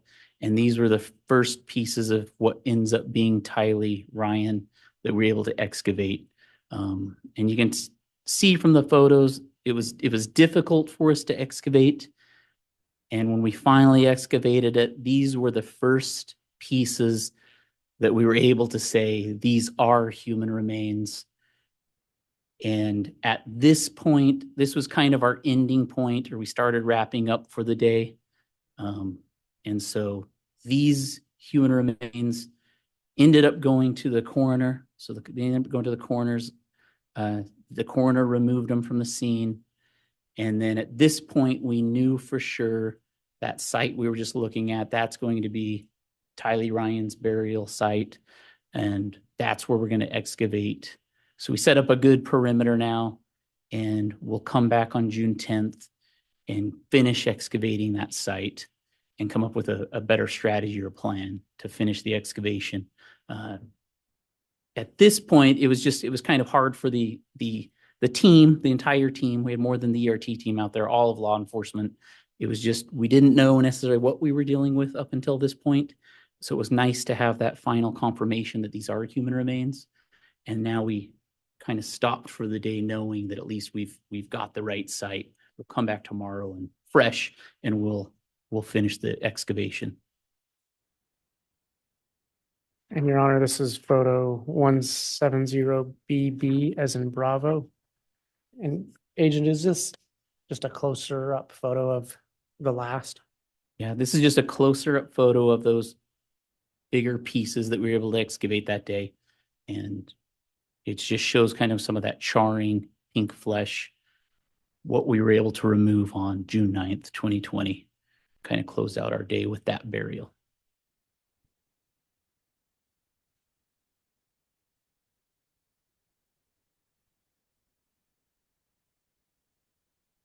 And Agent, what did you see in this photo? After we removed those larger pieces on June 9th, this is just the photo of what was left in the burial. So this is what it looked like once those bigger pieces were removed. And this would have been what we came back to on June 10th. And for the record, that's 170LL.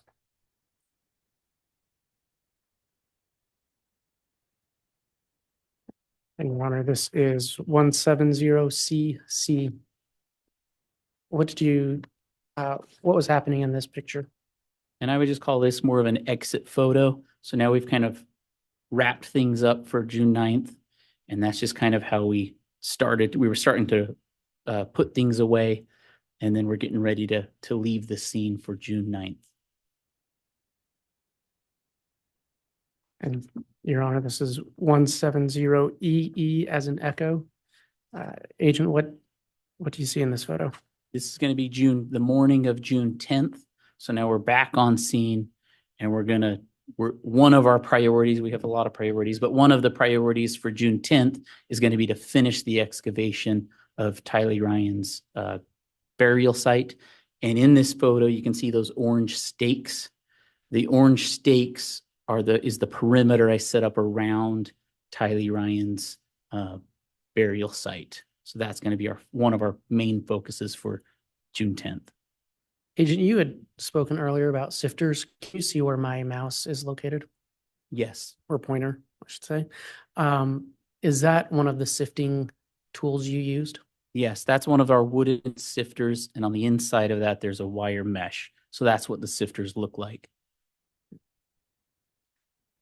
Your Honor, this is photo 170FF. And Agent, what was going on in this photograph? So this is just showing there's those orange stakes. So that's just outlining kind of the perimeter now of Tylee Ryan's burial site. And that's going to be where her remains are. Now we just need to do that process we've talked about, just kind of layer by layer excavation. And we're just going to try to note anything significant that we find as we go layer by layer down. And we're just going to try to show that story of how we find her inside that burial site.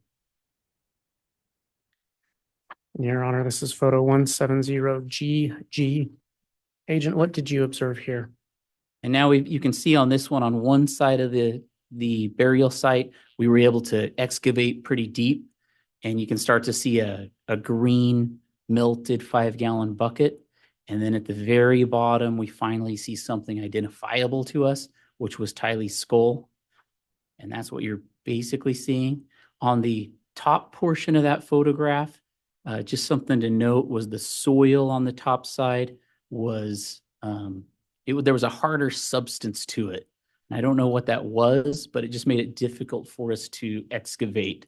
And what we end up doing is and I don't know if it was concrete or a quickcrete or what it was, but it made it hard to excavate. So we end up getting the backhoe and kind of pulling back that hard substance. And that's kind of what I wanted to show or talk about in that one. Your Honor, this is photograph 170HH. And Agent, what did you observe here? Now you can see that we've got around the entire human remains. And this is just we're pedestaling out these human remains, and it's just something really unique. They don't look like human remains. What we end up finding is just kind of this melted mass of remains. And you can see that you can kind of see the edge of the melted green bucket on this photo. And we finally did get to the other side where that harder substance soil was. We got past that, but we're able to at least give you guys an idea of how these remains were buried. And Your Honor, this is photo 170II. Agent, what did you observe here? This is just a close-up of that mass of remains. And initially, when we were trying to excavate from the top, not knowing what it was, this is just a good example of kind of why we didn't know what it was. We were trying to excavate this. It felt like it was organic material, but we just couldn't, it didn't make sense to us. Like, this doesn't look like human remains, but it's not dirt. I mean, that was the top part we were trying to get through, and we couldn't make sense of it. And Your Honor, this is photo 170KK. Agent, what did you observe in this? And this is just close-up photos of what was identifiable to us. So anytime we see something that we can identify with, we just naturally want to get good photos of that. So this is just closer up shots, the best we could get of that melted green 5-gallon bucket and the skull that was at the very bottom. And Agent, if you can see my pointer, is this the skull you're referring to? Yes.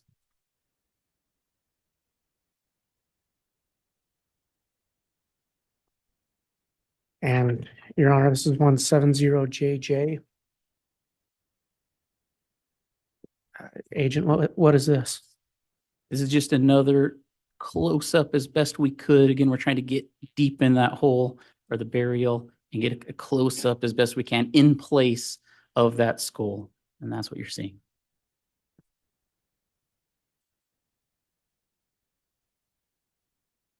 Your Honor, this is 17000. Agent, what was this? And then this is just the human remains, the massive melted remains. At some point, we just had to make the decision. We've excavated as best we could. We've shown everything we can. Now we just need to try to remove those remains. So when the team got in there to remove those remains, they fell apart. But this is just showing that burial with the remains removed. When you say they fell apart, how did that happen? What was going on when they fell apart? Well, just as a team of people tried to lift that pedestaled out mass of remains, it literally just fell to pieces. And so then just imagine us all trying to pick up those pieces and put them into a body bag that was placed close by. Your Honor, this is photo 170NN. Agent, what was this? And then this is the coroner's body bag that was nearby that burial. And then these are those pieces that were then placed in the coroner's body bag. Your Honor, 170MM. Agent, what was this? So once we've removed all of the human remains that we could see in from the burial, we had the anthropologist just go through the remains just to give us kind of a filled inventory of what remains do we have? Does it look like we have everything? As a team leader, we just want to make sure, could there be other burials on the property? Do we have everything? And so the assessment was we have everything that we need from the one burial. And so that's kind of what this was. It was the anthropologist coroner kind of going through the pieces just to give us some feedback as to if we have what we need. Your Honor, the 170PP. Agent, what is this a photo of? This is just a closer up photo now of those bricks. So now once we've decided, hey, the human remains were here, this was the burial, let's go ahead and collect those bricks. We still couldn't say that those bricks were on top of Tylee Ryan's grave, but they were close enough. And after what we saw at JJ's grave, we decided to collect those as evidence just in case. Your Honor, this is photo 170QQ. And Agent, what did you see here? This was just at the very end after we were done collecting the human remains. We had the backhoe just go a little deeper in the burials in each of them, but this was Tylee's. We had the backhoe just go a little deeper and a little bit wider at the burial just to ensure that we had everything and we didn't see anything else unusual in the area. And then once the backhoe was done, then we covered the area back up. So we put the animal remains back in and we covered the entire area with backfilled all of the holes that we dug.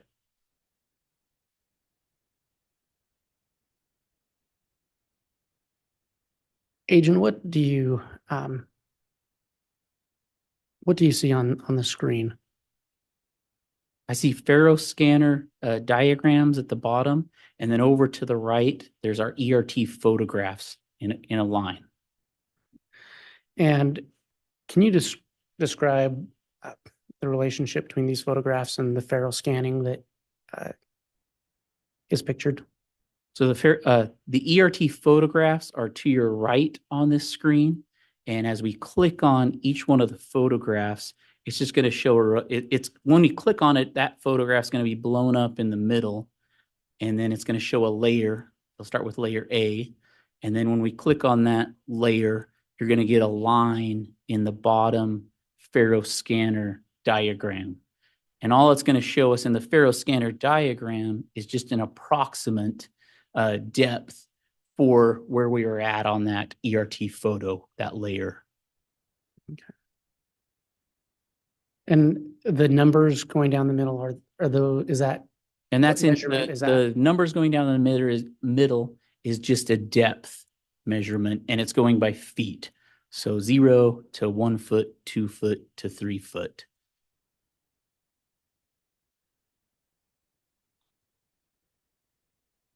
And at this level, it was approximately 2 feet. Approximately 2 feet at layer C. And at layer D? Just under 2 feet. And at layer E when it was removed? Still just under 2 feet. Okay.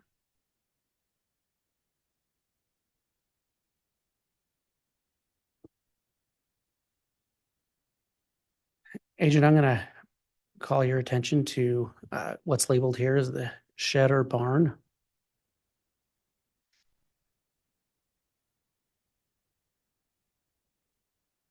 What is the jury seeing in this photo? And I apologize, Your Honor, that's 170 WWW. Oh, this is a picture of that garage or barn. And if you were looking from some of those vantage points from the residence, if you walk out of the residence, the back door of the residence, you would see this garage door. So this would be the first big entryway from the residence. So we're about to walk into, it's an overall photo showing the big garage door as you walk into the garage or barn. And what do you see here? This is another what we call overall photo of that garage area as you walk inside. And then over to the right, things of interest will be the tools that we're going to be looking at inside this garage. And one of the keys is for me, what I'm interested in, the ERT team's interested in, or law enforcement's interested in a burial site, is what tools could be used to bury somebody. And Your Honor, that's 170QQQ.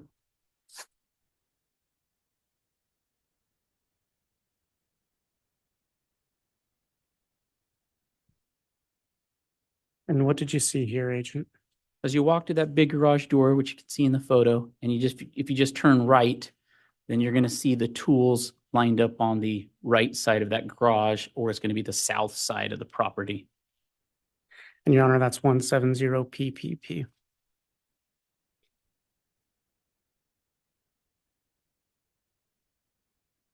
And what did you see here, Agent? And this is just a medium shot now of those tools on that same side of the garage. We're just getting a little closer to them. Right. And that's, Your Honor, that's photo 170000.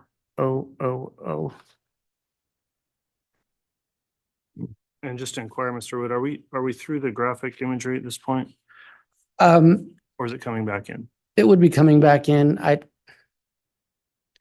Could we have a very brief sidebar? Yeah, let's do that. Thank you.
All right, thanks, counsel. On the sidebar there, we just discussed scheduling for today and where the state thought they might want to break for the day. We're going to continue on and bypass the mid-afternoon break so long as the jurors are all okay with that for now. And I think there's kind of an estimate that maybe here in 30 minutes or so we'll be concluding to break till Monday. Is that where you think things will be, Mr. Wood? Somewhat around there, and Your Honor, I appreciate that. Just based on the court's earlier request of when we'll be breaking, I think that would probably be the best place. Okay. So if you want to just continue on with direct and given that with our scheduling, is there going to be any more of the graphic photos today? No, Your Honor. Okay, so we can go ahead and just have the monitors or the projection if you publish anything further at this point, and then we'll go back to that further on Monday.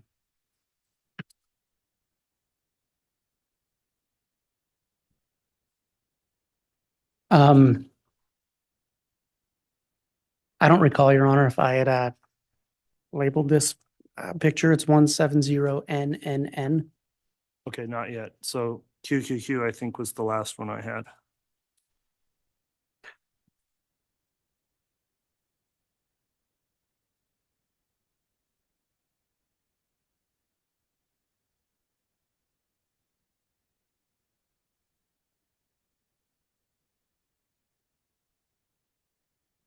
And so this is 170NNN. And Agent, can you just describe what you documented there?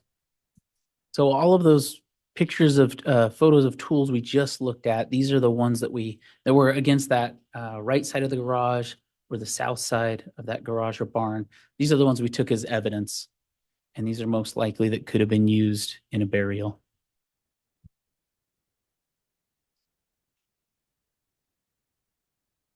And Your Honor, this is 170MMM as in Michael. Agent, what was this? This is one of those tools we just saw that was taken as evidence, and it's just a pick.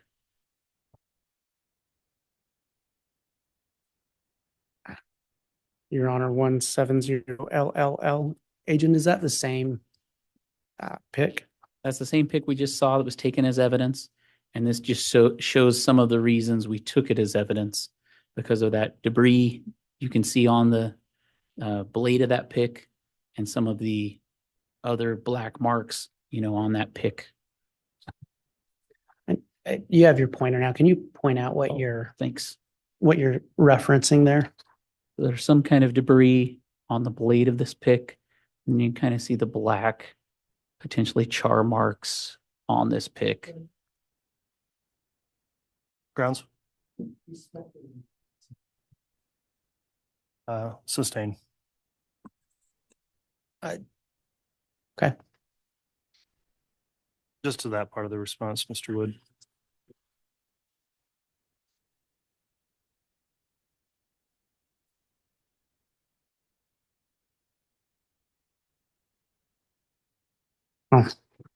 Your Honor, this is 170KKK. Agent, what is this a photograph of? This is another closer up picture of two of the shovels that were taken as evidence. And again, you can see that why they were taken as evidence because the shovels are dirty. So it appears that they were used.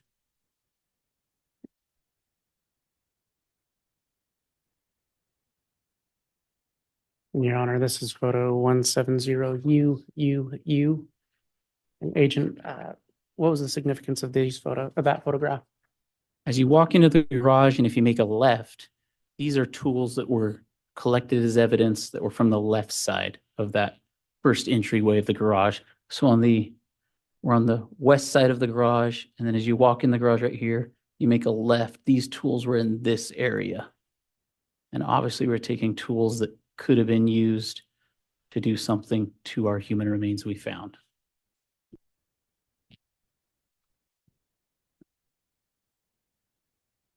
And Your Honor, this is 170V as in Victor. Agent, what is this a photograph of?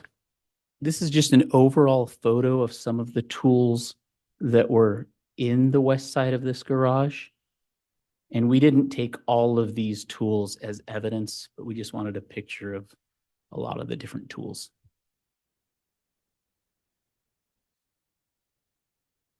And this is 170SSS. Agent, what was this a photograph of? This is just an overall picture of some of the tools that were on the east part of the garage. And these tools were in the southeast corner of this garage. And you can see the man door right here. That door was located on the south side right there.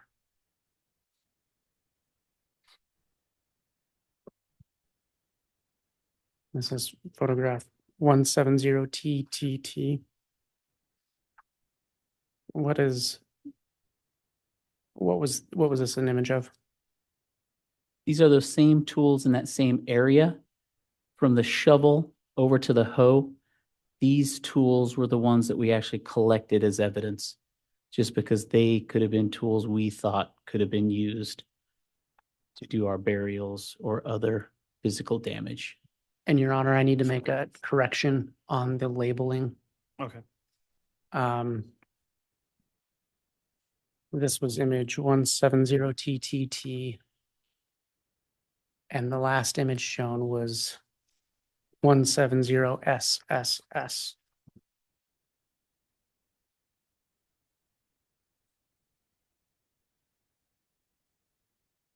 And Agent, Your Honor, this is 170RRR. What was this an image of?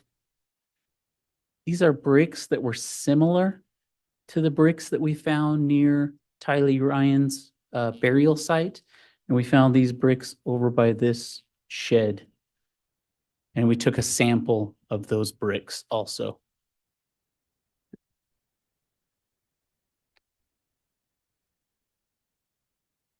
Your Honor, the court has states exhibits 173 and 172. We'd ask that they be their physical evidence. We ask that they be brought out, and I believe they'll be coming in by way of stipulation. Okay, No objection, Judge. all right, the defense has reviewed both exhibits 173 and 172. They've been offered and are admitted. I'll instruct the bailiffs to retrieve those and they can be brought into the courtroom. And while they retrieve those, Agent, what did you do with the tools you collected? We turned everything over to the Rexburg PD at the end of the both days. So we packaged them on scene and then turned them over to Rexburg PD. And it probably is obvious, but when you say PD, is that referring to the police department? Police department. Okay.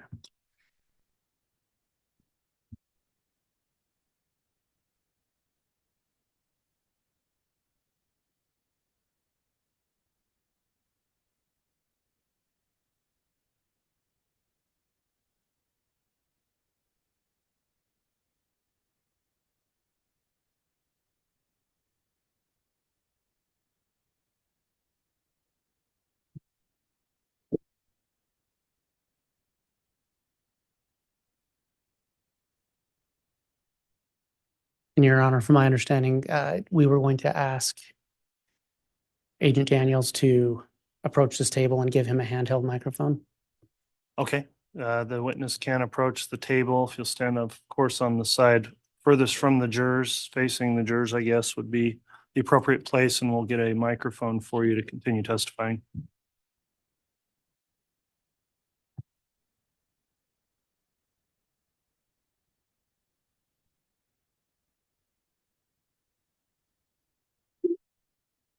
Agent, or do you recognize these states exhibits 173 and 172? I do. What are they? It's the pick from one of the photos we just showed you. And it's the yellow and black handled shovel from one of the photos we just showed you. And can you unwrap the pick and show it to the jury? Can you identify which of the two, which exhibit is that? Oh, I apologize. That is 172.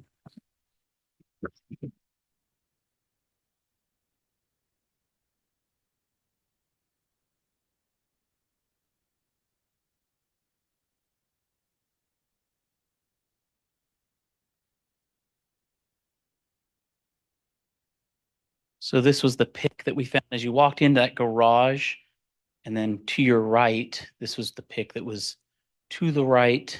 And originally when we found it was in a crate. And then when we removed it from the crate, it was one of the ones we lined up, and you saw a picture of it when it was lined up with a few other items, and we took them as evidence. And Agent, without stating anything conclusory about what's on that pick, what about that pick drew your attention? Typically, when we look for tools to take, we'll look for tools that we typically use for burials. And I already kind of mentioned to you some of those tools. We use rakes, shovels, picks, and other items. So this is a pick. So we'll kind of scrutinize those more. And then this one was, we'll just say dirty. So it was dirty. And so that was something that drew our attention. And that would just give it, the lab would be easier to test a dirty item. So those are things that we would look for. Thank you. And then if you can unwrap State's Exhibit 173 and show that to the jury.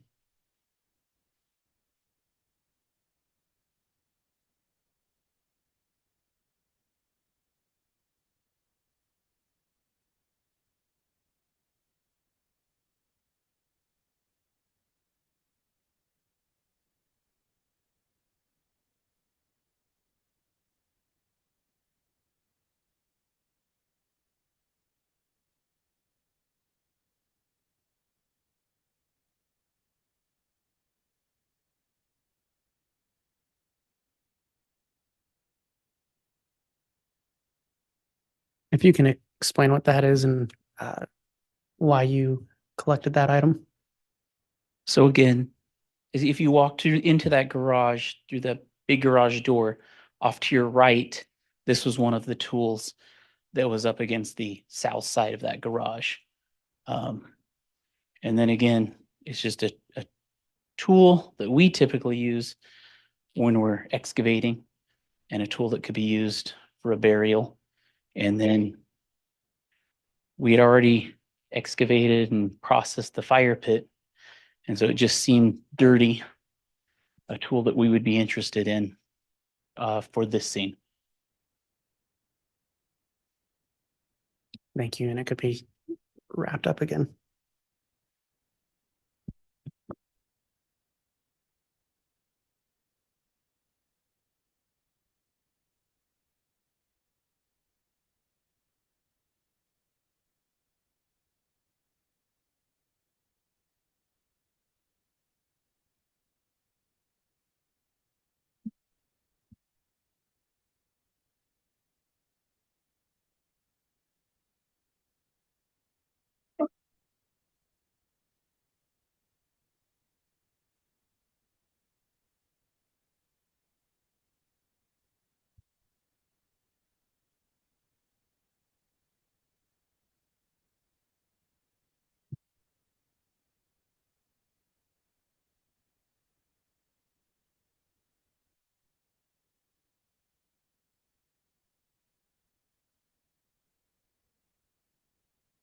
And Your Honor, that actually went a little faster than what I had anticipated. If leave it at the discretion of the court, I believe I could finish up my direct by 2:30. If the court would like us to do that, I'll leave that up to the court. I understand that we'd still have to bring this witness back for cross. So however the court wants to do that is fine with the state. Why don't you, well, I guess I can leave it up to you somewhat as well, Mr. Wood. I don't want to. Would it make sense to go another 10 or 15 minutes? Or would that just put it too close to when you want to conclude your line of question? I think it would probably take about another 40. Okay. Well, given the schedule and concerns we had today, I think what we'll do is go ahead and recess for the afternoon then, given the time. I appreciate you inquiring on that, Mr. Wood. We will go ahead and break until Monday then, and we'll continue with testimony of Agent Daniels on Monday. As we break for the day, first, I'd like to thank those in attendance for complying with the courtroom conduct order throughout today. And for ladies and gentlemen of the jury, before you break for the weekend, again, I will give you the admonishment you've heard many times before, which is to please not discuss this case at all amongst yourselves or with anyone else. You're not permitted to do that until you begin your deliberations. In addition, avoid any kind of investigation into the case or review of any of the facts of the case from outside sources.